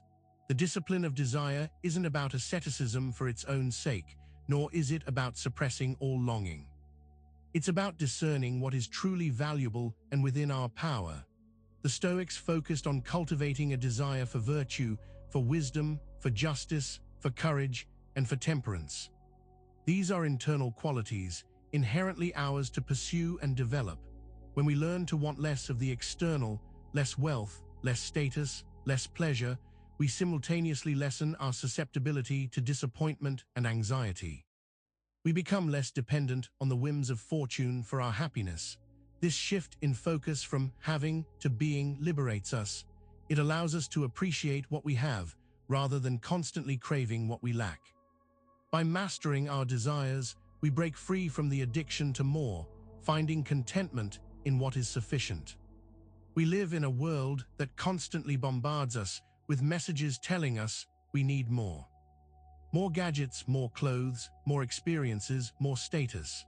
This relentless advertising and societal pressure can foster a deep-seated addiction to more, a pervasive sense that we are somehow inadequate or incomplete unless we are acquiring, consuming, and accumulating. This is the consumer's curse. This addiction fuels a cycle of dissatisfaction. No matter how much we attain, it's never quite enough. The thrill of a new purchase fades, and we are immediately looking for the next fix. This restless pursuit leaves us perpetually chasing a horizon of contentment that always seems just out of reach. We mistake accumulation for fulfillment and external possessions for inner peace. The Stoics recognized this as a profound form of enslavement. When our happiness is tied to the acquisition of more, we become slaves to external forces, to market trends, to advertising, to the opinions of others who encourage us to consume. Breaking this cycle requires a conscious effort to question our desires, to practice gratitude for what we already have, and to find fulfillment in internal qualities rather than external possessions. This understanding of sufficiency directly leads to Stoic contentment. Contentment, it's a quiet state of satisfaction, a deep sense of peace that arises not from having everything one wants, but from wanting what one has. For the Stoics, contentment was not a passive state of resignation, but an active, cultivated virtue, perhaps one of the most precious treasures a person could possess. It was the natural outcome of practicing the discipline of desire and recognizing the true nature of sufficiency. When we are content, we are no longer driven by the insatiable hunger for more. We appreciate the present moment, we value what is already available, and we find a deep sense of peace in simplicity. This doesn't mean we cease to strive or to improve ourselves. Rather, our motivations shift. We strive not out of a deficiency, but out of a desire to express our virtues and to contribute positively to the world, unburdened by the frantic pursuit of external rewards. Contentment is the antidote to the anxiety and dissatisfaction that plagues so many. It frees us from the tyranny of endless wanting, allowing us to experience genuine joy and peace, regardless of our external circumstances. It's a radical act of self-mastery, a profound realization that true wealth lies not in accumulation, but in appreciation. This appreciation directly combats the illusion of scarcity. Have you ever felt like you don't have enough? Not enough time, not enough money, not enough recognition, not enough possessions. This pervasive feeling of scarcity is often an illusion, a trick of the mind that leads us to perceive lack where, in reality, there may be sufficiency. The Stoics understood this illusion and sought to replace it with a clear-sighted appreciation for what we truly possess. This illusion of scarcity is fueled by comparison, by the relentless pursuit of more, and by a focus on what we don't have rather than what we do. It's the feeling that if only we had that one more thing, then we would finally be happy or secure. But this is a mirage. True abundance comes not from endless acquisition, but from a shift in perspective. By practicing gratitude, by focusing on the present moment, and by recognizing the immense value of non-material things, our health, our relationships, our character, our capacity for reason, we can dismantle this illusion of scarcity. We can begin to see the richness that already exists in our lives, rather than dwelling on perceived deficiencies. This recognition of true abundance is the foundation for genuine gratitude for all that we have. Greed is the insatiable desire for more, a relentless craving that poisons contentment and fuels endless striving. The profound antidote to this corrosive emotion, as recognized by the Stoics, is gratitude. To be truly grateful is to consciously appreciate what we have, rather than constantly lamenting what we lack. It's a powerful shift in focus that can transform our entire experience of life. Gratitude is not simply polite acknowledgement. It's a deep, heartfelt appreciation for the gifts, both big and small, that have come our way.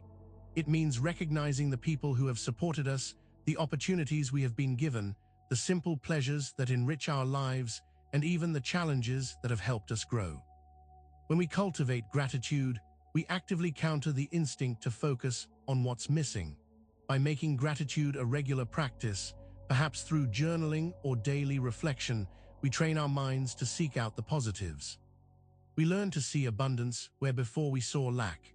This practice not only combats greed, but also fosters a profound sense of contentment and well-being. It's through appreciating what we have that we begin to understand what we truly own, which is a very different concept from mere possession. We often believe that we own things, our houses, our cars, our investments. We accumulate possessions, feeling a sense of security and identity tied to them. However, the Stoics offered a more nuanced understanding of possession, distinguishing between mere ownership and what we truly own or control.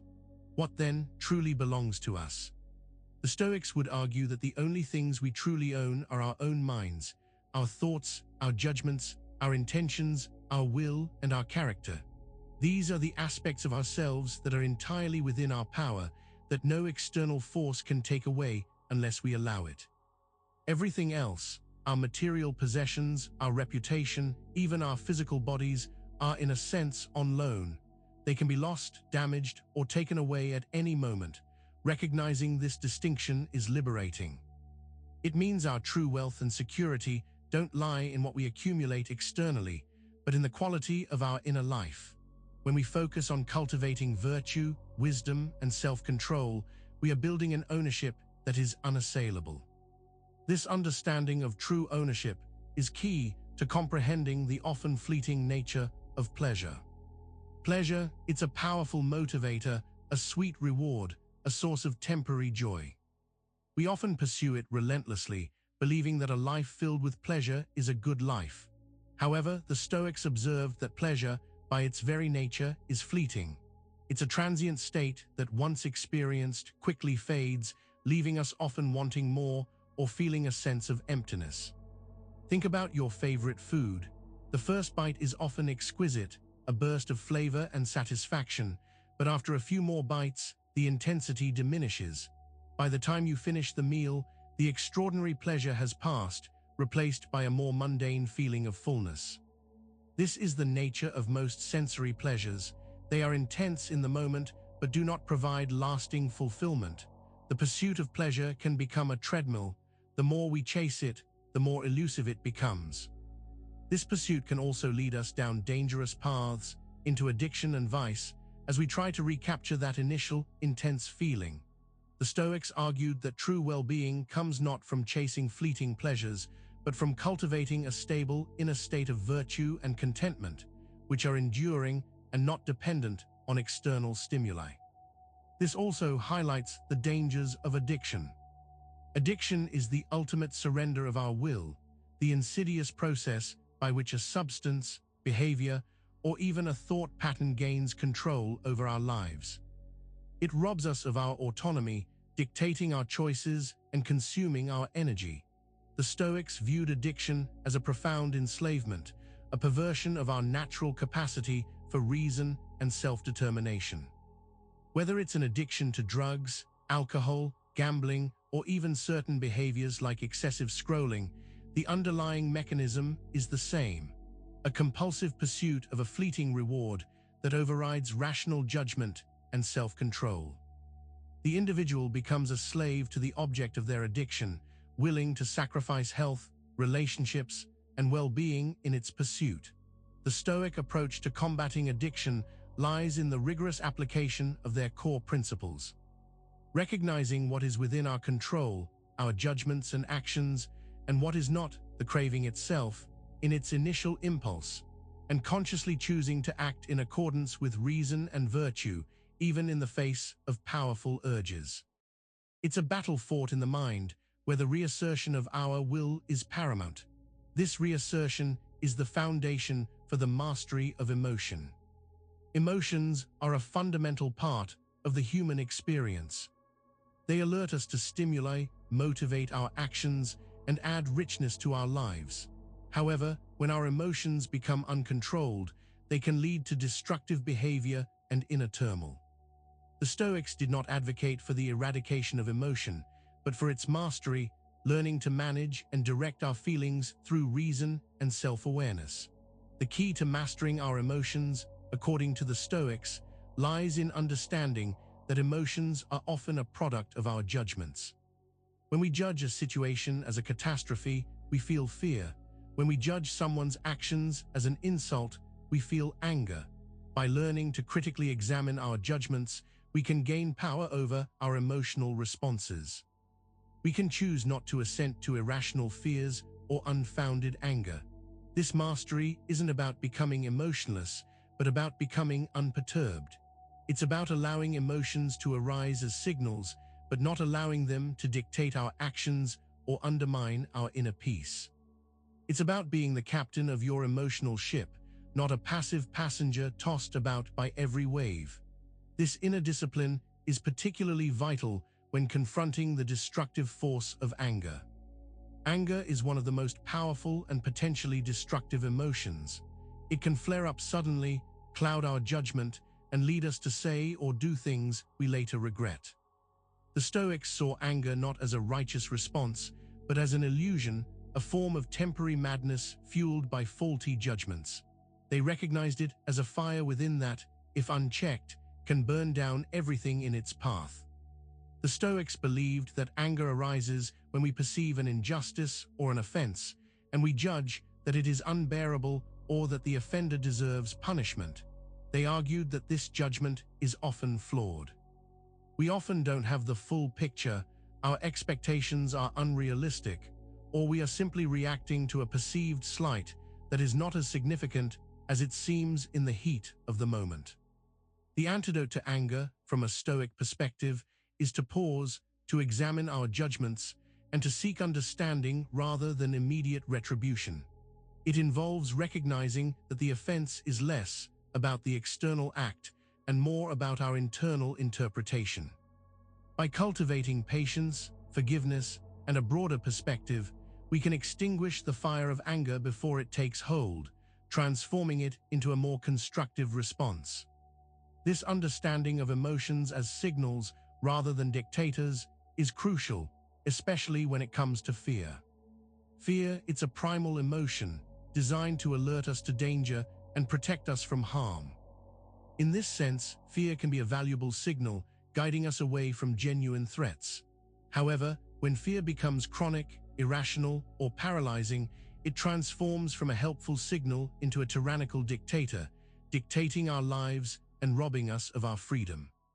The Stoics understood that while the initial sensation of fear might be involuntary, our response to it is not. They argued that much of our fear stems from our judgments about potential future events. We fear what might happen, often exaggerating the likelihood or the impact of negative outcomes. This fear of the unknown or of things outside our control is what makes us vulnerable. By recognizing fear as a signal rather than a dictator, we can begin to assess its message rationally. Is this fear pointing to a genuine danger that requires action, or is it an unfounded anxiety, a product of our imagination? By questioning our fears, by practicing courage, and by preparing for what we can diminish their power. We learn to use fear as a guide, not a master, allowing us to move forward with purpose and calm. This measured approach also applies to sadness, acknowledging its natural role. Sadness, like fear, it's a natural and at times necessary human emotion. It arises in response to loss, disappointment, or injustice. The Stoics did not advocate for the eradication of sadness, nor did they believe that we should become unfeeling robots. Instead, they recognized sadness as a natural signal, a response that, when understood and processed appropriately, can serve a purpose. When we experience loss, sadness is often a natural part of the grieving process. It reflects the value we placed on what was lost. The Stoic approach is not to suppress this sadness, but to acknowledge it, to allow ourselves to feel it, and then to move through it with reason. The danger arises when sadness becomes chronic, when it consumes us, and when we allow it to dictate our actions and our outlook on life. By understanding sadness as a signal of loss or negative change, we can use it as an opportunity for reflection and growth. It can prompt us to reassess our values, to appreciate what we still have, and to find ways to move forward constructively. The goal is not to eliminate sadness, but to prevent it from becoming a permanent resident in our inner world, thereby maintaining the Stoic's calm. The image of the Stoic is often one of unruffled composure. They are seen as individuals who never get angry, never feel fear, and remain indifferent to all life's dramas. But this image is a caricature. The Stoic ideal is not to be emotionless, but to be unperturbed, to maintain inner peace and rational clarity amidst the inevitable fluctuations of life. The Stoic's calm is not the absence of feeling, but the mastery over it. It's the ability to experience emotions like joy, sadness, or even anger without letting them overwhelm our judgment or dictate our actions. It's like a strong ship navigating a stormy sea. The waves may crash against the hull, the wind may howl, but the ship remains steady, its rudder firmly in the captain's, the rational mind's, hand. This state of being unperturbed is achieved through consistent practice of Stoic principles. By understanding the dichotomy of control, by questioning our judgments, and by focusing on virtue, we build an inner resilience that allows us to weather life's storms without losing our balance. This cultivated mind allows for deep reflection, which is a cornerstone of the Stoic practice and can be powerfully aided by daily journaling. The Stoic path is a path of continuous self-improvement, and a cornerstone of this journey is the practice of reflection. Among the most powerful tools for this is daily journaling. What we record, what we examine, and what we ask ourselves at the end of each day can profoundly shape our understanding and our actions in the days to come. Imagine closing your eyes at the end of the day, not just to rest, but to consciously review the hours that have passed. What did you do well? Where did you fall short? Were your actions aligned with your values? Journaling provides a structured way to engage in this internal dialogue. It's a private space to dissect your thoughts, your reactions, and your decisions, free from external judgment. This practice allows you to identify patterns in your behavior, to recognize recurring misjudgments, and to celebrate moments of virtue. It's a way of holding yourself accountable and, more importantly, of learning from your experiences. By diligently journaling, you become your own most insightful teacher, steadily refining your character and bringing you closer to the Stoic ideal of living in accord with reason and virtue. This daily examination naturally leads to a dedicated morning pause. As the sun begins its ascent, casting a gentle light upon the world, a moment of quiet intention can set the tone for the entire day. For the Stoic, this morning pause is a crucial ritual, a deliberate space to anchor oneself before the demands and distractions of daily life begin to unfold. It's an opportunity to consciously choose one's focus and orientation for the hours ahead. This pause is not about mindless meditation, but about intentional preparation. It's a time to recall the core principles of Stoicism, to remind oneself of what truly matters, and to set intentions for how one wishes to act. This might involve reaffirming a commitment to virtue, reminding oneself of the dichotomy of control, or setting a specific goal for how to approach a particular challenge that day. It's an internal check-in, ensuring that one is starting the day from a place of clarity and purpose.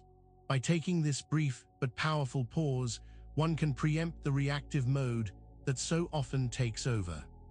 Instead of being pulled in a million different directions by external demands, one can consciously direct their energy towards meaningful action. This intention setting is a vital precursor to the evening review, where the day's actions are examined.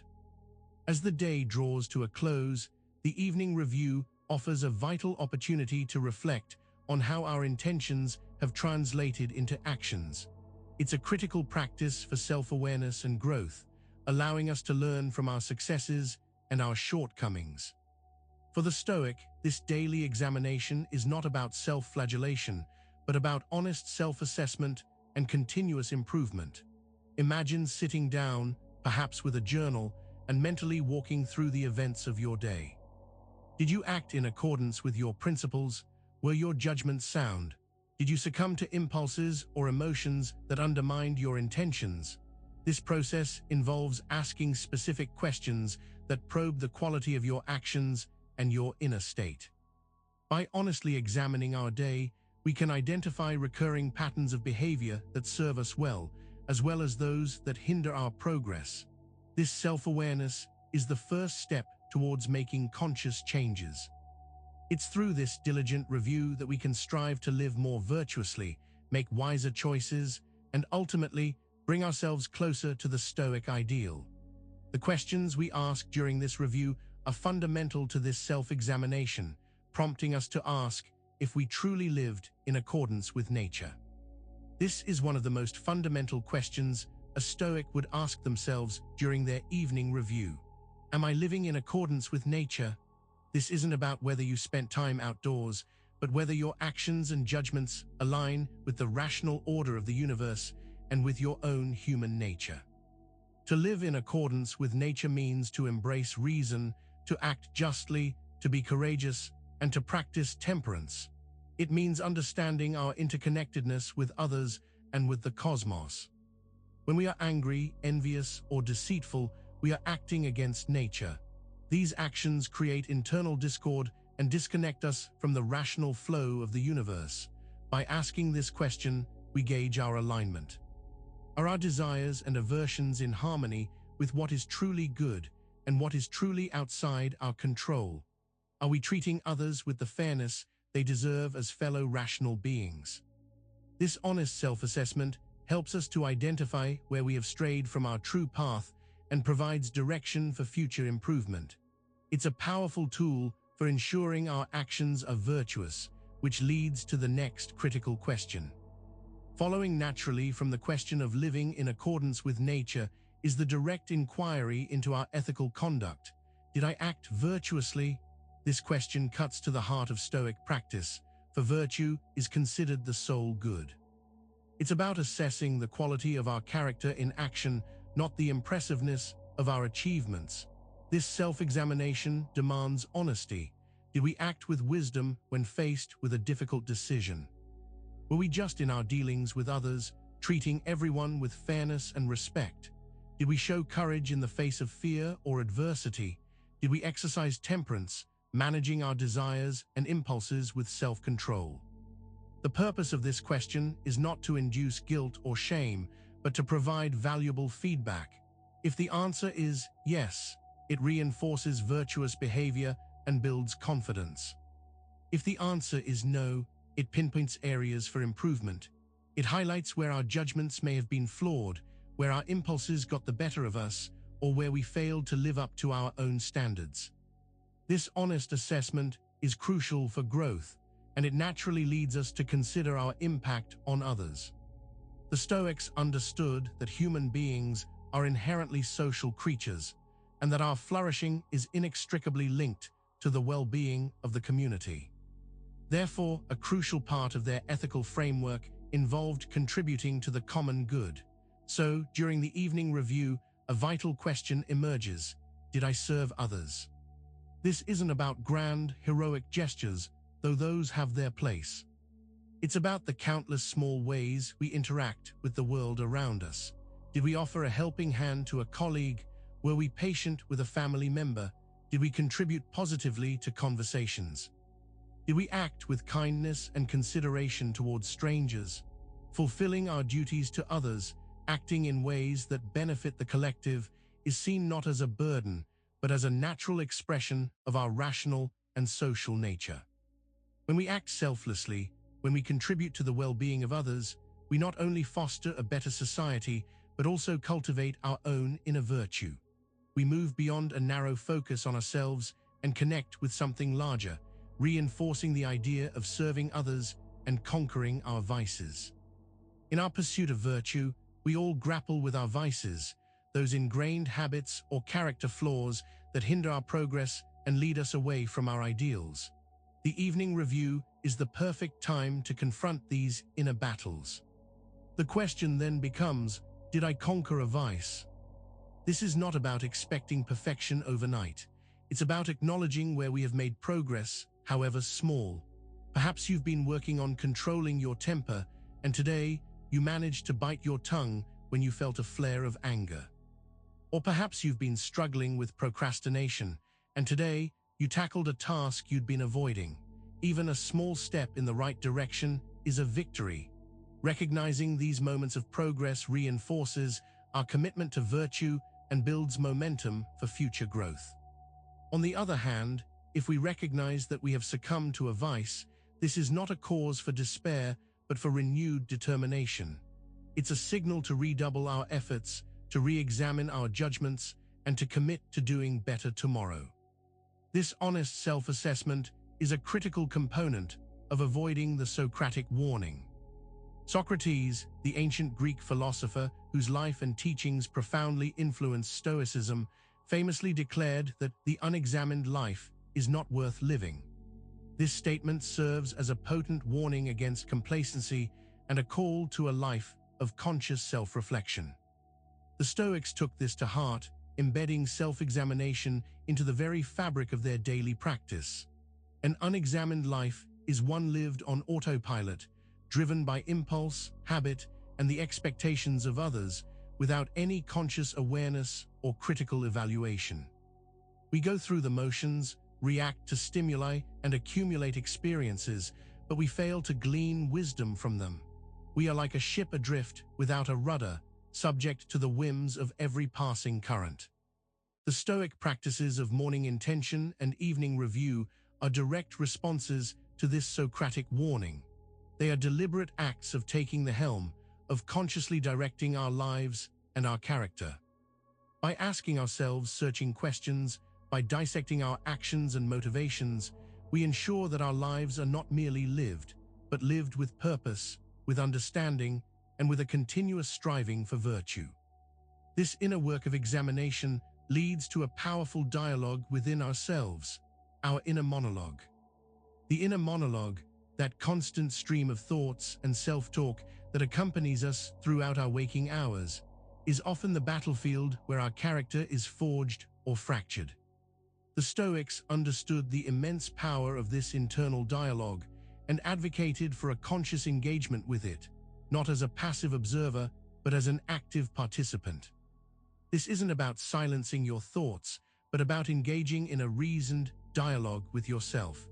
It's about questioning your assumptions challenging your biases and guiding your own mind towards what is rational and virtuous.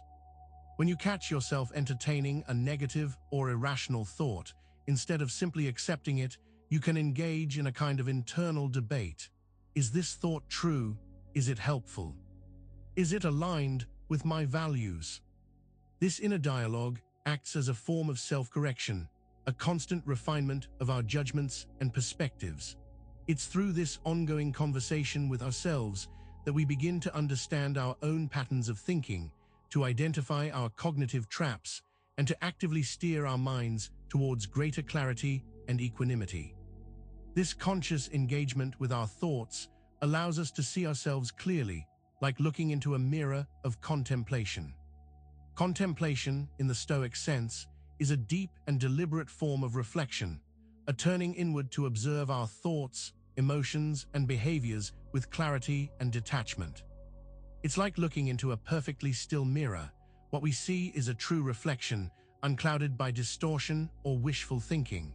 The Stoic journal, the morning pause, and the evening review are all forms of this contemplative practice. Through contemplation, we gain the ability to see ourselves as we truly are, not as we wish to be or as we imagine others see us.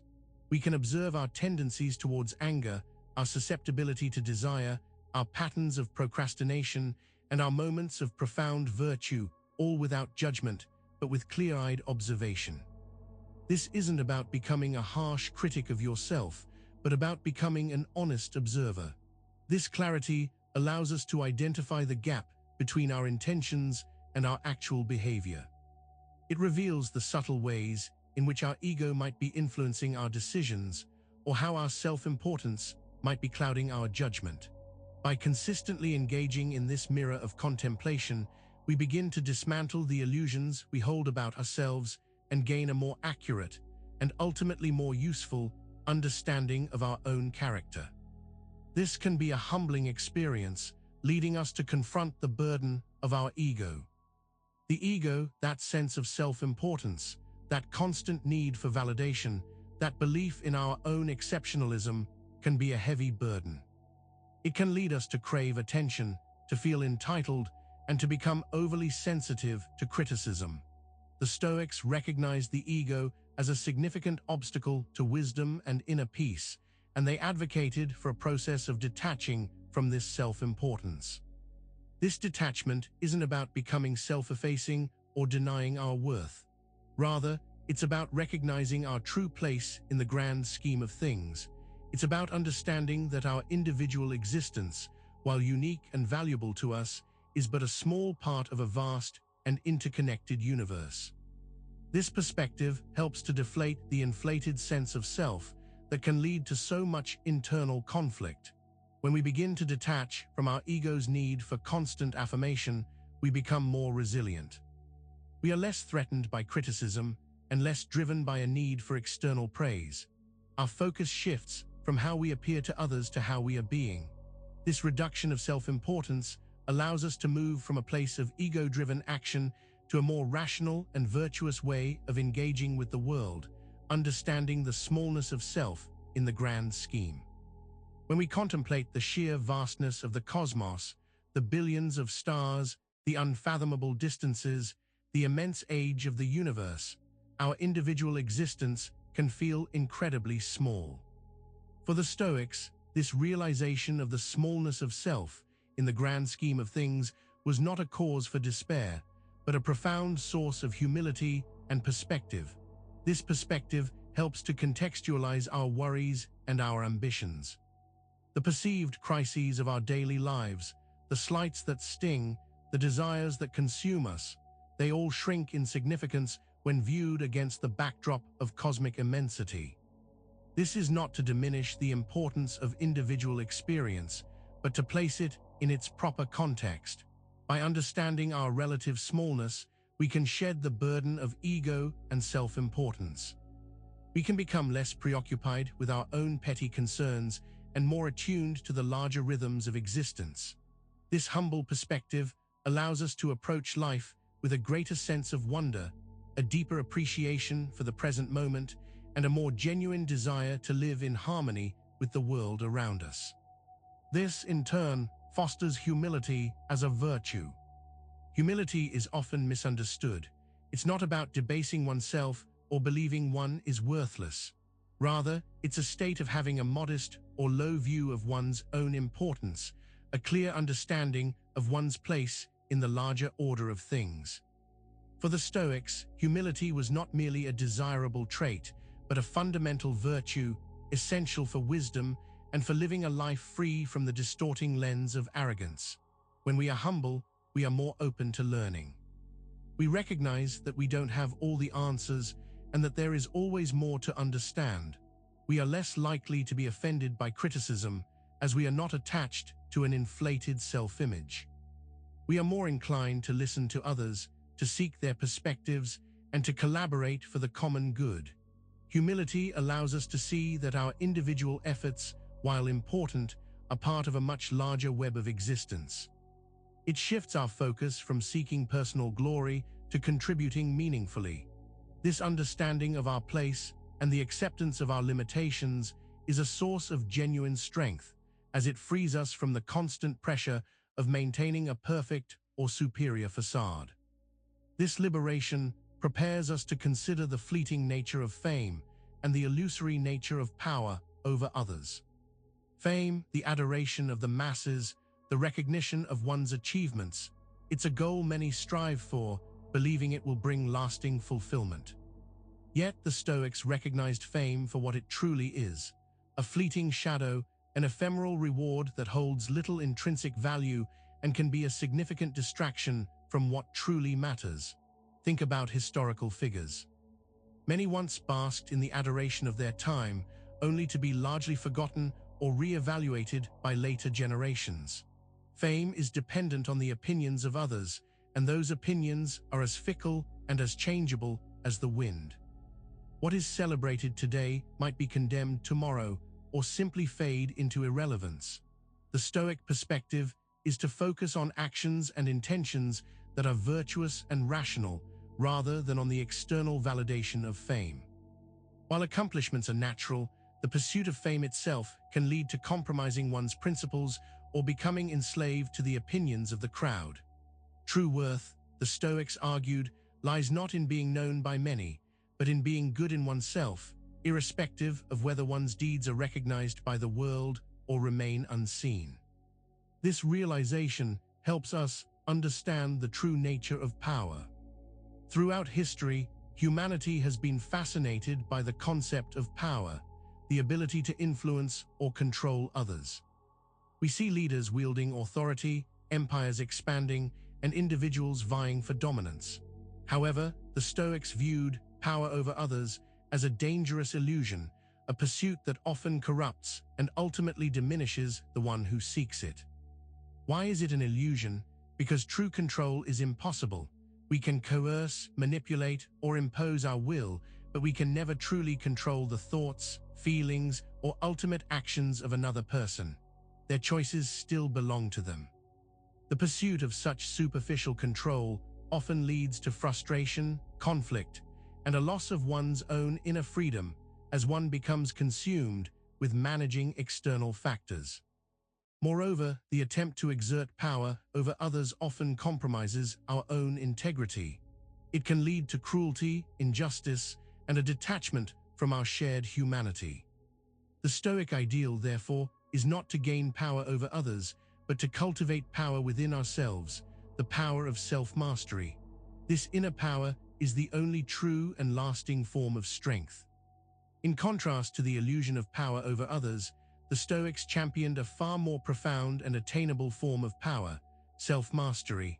This is the ultimate culmination of Stoic practice, the ability to govern oneself, to control one's thoughts, emotions, and actions, and to live in accordance with reason and virtue. Self-mastery is not about brute force or outward dominance. It's an internal discipline, a quiet strength that arises from consistent self-awareness and self-regulation. It means being able to say no to impulses that lead to harm, yes to actions that align with our values even when difficult, and enough to desires that threaten our peace. It is, in essence, the ultimate act of freedom. When we achieve self-mastery, we are no longer slaves to external circumstances, to the opinions of others, or to our own unruly emotions. We become the architects of our own inner lives. This power is not derived from external sources, but from the diligent cultivation of our character and our rational faculties. It is this mastery over oneself that truly makes one a king within their own domain. To be the master of oneself, this is the true royalty, the ultimate achievement in Stoic philosophy. It signifies a profound inner sovereignty, an allegiance to reason and virtue that transcends any external title or dominion. A person who has achieved this level of self-mastery is, in essence, a king within their own being. This inner king is not concerned with ruling over others, but with governing their own thoughts, desires, and actions with wisdom and justice. They are unburdened by the need for external validation, their worth derived not from the applause of the crowd, but from the integrity of their character. They are not swayed by the fleeting temptations of pleasure or the irrational grip of fear. This state of self-mastery is not easily won. It requires constant vigilance, disciplined practice, and a relentless commitment to self-examination. But the reward is a profound and unshakable freedom, the freedom from external dependence, the freedom from emotional turmoil, and the freedom to live a life of purpose and integrity, no matter the external circumstances. This inner ruling is what allows us to resist the tyranny of external validation. In our hyperconnected world, the urge for external validation has become a powerful force. We seek likes, shares, compliments, and approvals as if they were tangible measures of our worth. This constant seeking of approval from others can become a form of tyranny, subtly dictating our actions, influencing our choices, and ultimately enslaving us to the opinions of the outside world. When we base our self-worth on external validation, we become incredibly vulnerable. Our moods can fluctuate wildly based on the feedback we receive. We might compromise our values to gain favor or shy away from opportunities that risk disapproval. Our lives become dictated by the perceived judgments of others, rather than by our own inner compass of reason and virtue. The Stoic path offers liberation from this tyranny. By cultivating self-mastery and understanding that our true worth lies in our character and our actions, we can break free from this dependence. We learn to act from a place of internal conviction, knowing that our virtue is its own reward, regardless of whether it is recognized or applauded by others. This grounding in our immutable core allows us to experience the immutability of character. While external circumstances, opinions, and even our physical bodies are subject to constant change, the Stoics believed that our character, our core being, our fundamental disposition towards virtue or vice, is something we have the power to shape, and once shaped, to make remarkably stable. This immutability of character is the bedrock of Stoic philosophy and the source of true self-reliance. This doesn't mean we can't learn or grow. We can absolutely refine our judgments, strengthen our virtues, and overcome our vices. However, once we have committed to a path of virtuous living and have diligently practiced self-mastery, our character becomes a strong, unshakable foundation. It becomes our true identity, something no external force can fundamentally alter. This immutability offers a profound sense of security. When we know who we are, what we stand for, and that we are diligently striving to live virtuously, the storms of life lose their power to uproot us. Our character becomes our unassailable inner citadel. This strong internal core also informs our sense of duty, our duty to reason and to humanity. For the Stoic, living a virtuous life was not a passive aspiration. It was an active commitment, a deep-seated sense of duty. This duty had two primary branches, the duty to reason and the duty to humanity. The duty to reason meant constantly cultivating our rational faculties, using our capacity for critical thought to understand the world, to make wise judgments, and to live in accordance with the natural order. It meant striving for clarity, logic, and truth in all our endeavors. The duty to humanity stemmed from the Stoic understanding that all rational beings are interconnected, parts of a single, universal community. Therefore, we have a moral obligation to contribute to the well-being of our fellow humans, to act with justice, kindness, and compassion. This duty extends beyond our immediate circle to all of humankind. By fulfilling these duties, we align ourselves with the grander purposes of existence, experiencing the power of the present moment. We spend so much of our mental energy dwelling on the past or anxiously anticipating the future. We replay regrets, rehash old arguments, or conjure up worst-case scenarios for tomorrow. But the Stoics reminded us of a fundamental truth: the only moment that truly exists, the only moment we have any power in, is the present moment. The past is gone, irrevocably fixed. The future is yet to be, and our anxieties about it are often mere projections of our fears. Our thoughts and actions in the present are all we have direct control over. By obsessing over what has already happened or what might happen, we rob ourselves of the power we possess right now. To live fully in the present moment means to be fully engaged with what is happening now. It means acting with intention, observing with clarity, and experiencing with awareness. It's about recognizing that each passing second is a unique opportunity to live virtuously, to make wise choices, and to contribute positively, regardless of what has come before or what may come later. This commitment to living fully in the now is crucial as we approach the inevitability of life's end. The ultimate inevitability of life is, of course, death. While we often push this thought to the furthest corners of our minds, the Stoics embraced it as a fundamental aspect of existence. Approaching the end of life not with dread, but with a sense of acceptance and even peace, is a hallmark of Stoic wisdom. This contemplation of mortality is not meant to be morbid or depressing. Instead, it serves as a powerful clarifier. When we truly accept that our time is finite, the trivialities of everyday life often fall away. What truly matters becomes starkly clear. A life lived virtuously, with purpose, and with integrity. The pursuit of wealth, fame, or superficial pleasures loses its allure when measured against the brevity of our existence. By acknowledging and accepting our mortality, we are freed from the anxieties that often accompany the unknown. We can live more fully in the present, more committed to our principles, and less attached to the transient things of this world. This understanding empowers us to embrace life with greater urgency and appreciation, which is the essence of living fully now. Given the fleeting nature of life and the inevitability of our end, the Stoic imperative becomes clear. Live fully now. This isn't about reckless indulgence or a hedonistic pursuit of pleasure.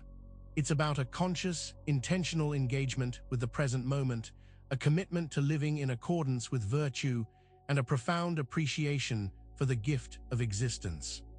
To live fully now means to be present in every action, every interaction, and every thought. It means shedding the burdens of past regrets and future anxieties, and focusing our energy on what we can do, what we can be, in this very moment. It's about exercising our reason, acting with justice, and facing our challenges with courage. This imperative is not a call to be busy for the sake of it, but to be engaged meaningfully. It's about experiencing life with open eyes and an open heart, recognizing the value of each experience, whether pleasant or difficult, as part of the rich tapestry of our existence. This deep engagement with life, this vibrant presence, naturally leads to the wisdom of letting go. As we approach the natural conclusion of life, or even in the face of significant loss during our journey, the wisdom of letting go becomes paramount. This isn't about resignation or defeat, but about a profound understanding that attachment to fixed outcomes or to things that are impermanent is a source of suffering. The final release is the ultimate act of acceptance. Letting go means acknowledging that at some point, everything we hold dear, our relationships, our possessions, our accomplishments, even our physical bodies, will cease to be with us. This does not diminish their value or the joy they brought, but it frees us from the fear of their eventual loss. It allows us to appreciate them fully in the present without the heavy burden of possessiveness. This wisdom extends beyond material possessions or even relationships. It encompasses letting go of our ego, our rigid expectations, and our resistance to the natural flow of life. It is the ultimate surrender to reality, not in defeat, but in profound peace. By embracing this principle, we find a serene acceptance of life's changes and transitions, moving from the unfolding chaos of the world to finding our own order within. The world around us often appears to be a swirling vortex of unpredictability. Events unfold in ways we rarely anticipate, and circumstances seem to shift with bewildering speed. From global events to personal setbacks, this unfolding chaos can feel overwhelming, leaving us grasping for control in a reality that seems determined to elude our grasp. This inherent unpredictability is not a flaw in the universe, but a fundamental characteristic of it. Life is a dynamic, ever-changing process. Trying to impose rigid order on this natural flux is akin to trying to hold back the tide. It's an exhausting and ultimately futile endeavor that breeds frustration and anxiety. The Stoic response to this perceived chaos is not to deny it, but to accept it as the nature of reality. Instead of fighting against the unpredictable currents of the world, the Stoic learns to navigate them with skill and resilience. This doesn't mean becoming passive. It means focusing our energy on what we can control, our own internal landscape, our judgments, and our actions, while accepting that the external world will always hold its own surprises. This pursuit of internal order is what allows us to find our own order within. In a world that often seems chaotic and unpredictable, the Stoics offered a powerful solution: find your order within. While external circumstances may be tumultuous, our inner world, our thoughts, our judgments, our values, is within our power to shape and to bring into rational alignment. We become the architects of our own internal structure. This process of finding order within begins with self-awareness. It means understanding our own minds, our habits, our biases, and our tendencies towards both virtue and vice. It involves consciously choosing to apply reason to our judgments, to align our actions with our ethical principles, and to cultivate a steady inner disposition that is not easily swayed by external events. When we build this internal order, we create a sanctuary that the external chaos cannot penetrate. We develop an unshakable core of resilience, a sense of stability that exists independently of the fluctuating conditions around us. This inner architecture is built not through external acquisition, but through diligent practice, self-reflection, and a commitment to living virtuously. This unwavering internal foundation naturally leads us to persist with the persistent question. After a lifetime of striving, of experiencing joy and sorrow, of engaging with the world and with ourselves, one profound question emerges: what remains? What endures beyond the fleeting moments of life, the shifting tides of fortune, and the inevitable passage of time? The Stoics offered a compelling answer: character. What remains is not our possessions, our titles, or even our physical bodies. Those are all temporary. What truly remains and what shapes our legacy is the sum of our virtuous actions, the quality of our character, and the wisdom we have cultivated. It is this inner essence, forged through consistent effort and self-reflection, that has lasting significance. This question encourages us to evaluate our lives not by superficial metrics of success, but by the depth of our integrity and the strength of our virtue. It shifts our focus from accumulating external accolades to cultivating an internal richness that will endure. This enduring quality is the echo of virtue itself. As we reflect on the question of what remains, the answer points not to fleeting achievements or external accolades, but to the enduring echo of virtue.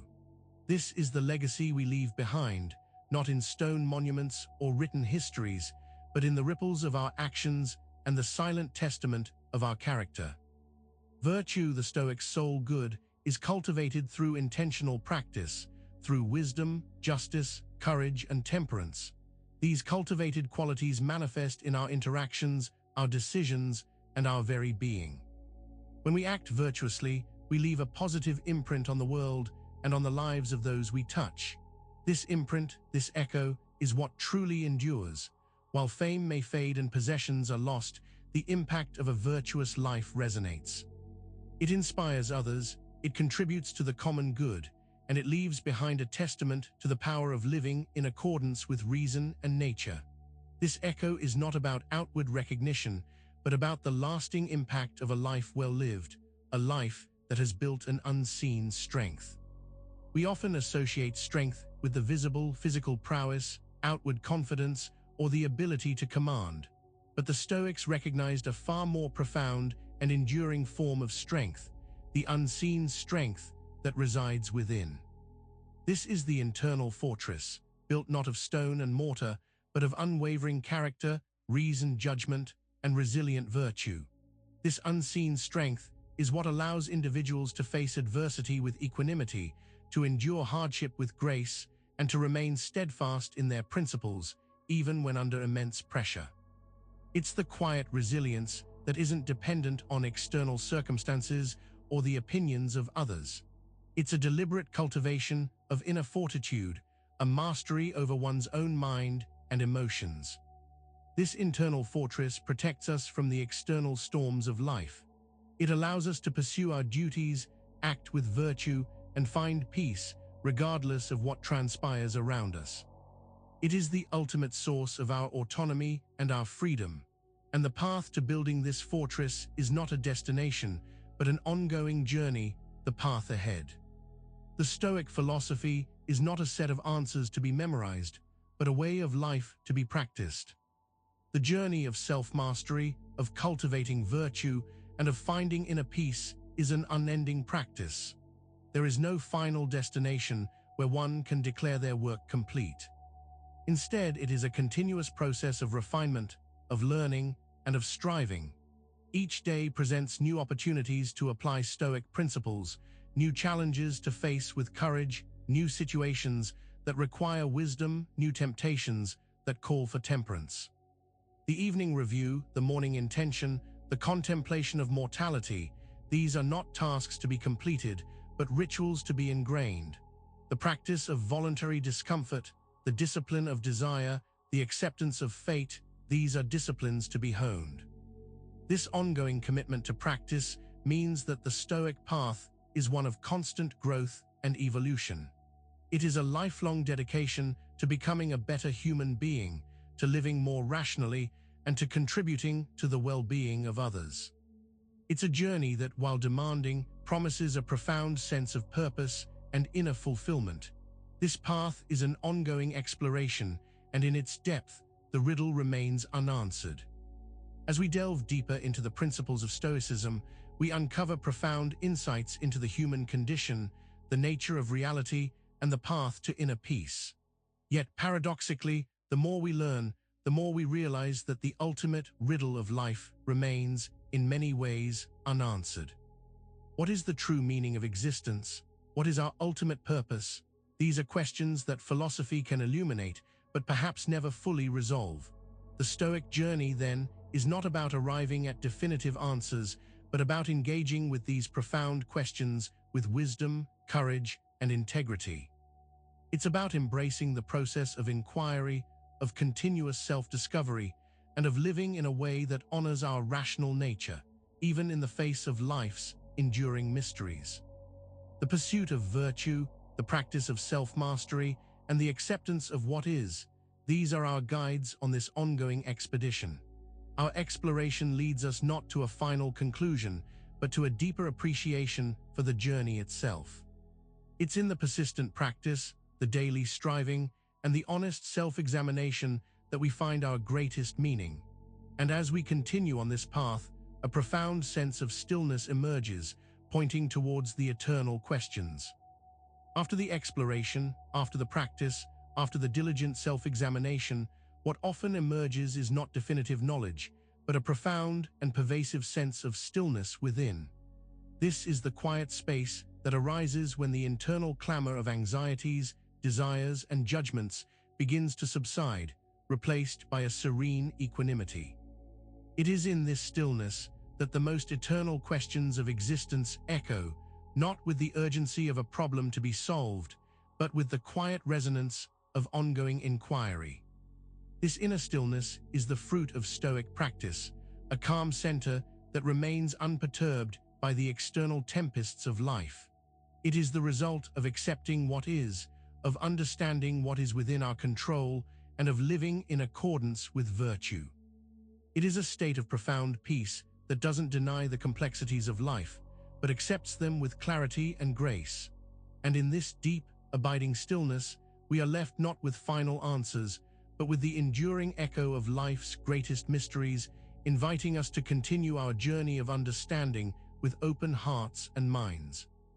Make sure to subscribe for more videos and hit that notification bell so you never miss a new video. We'll see you in the next one.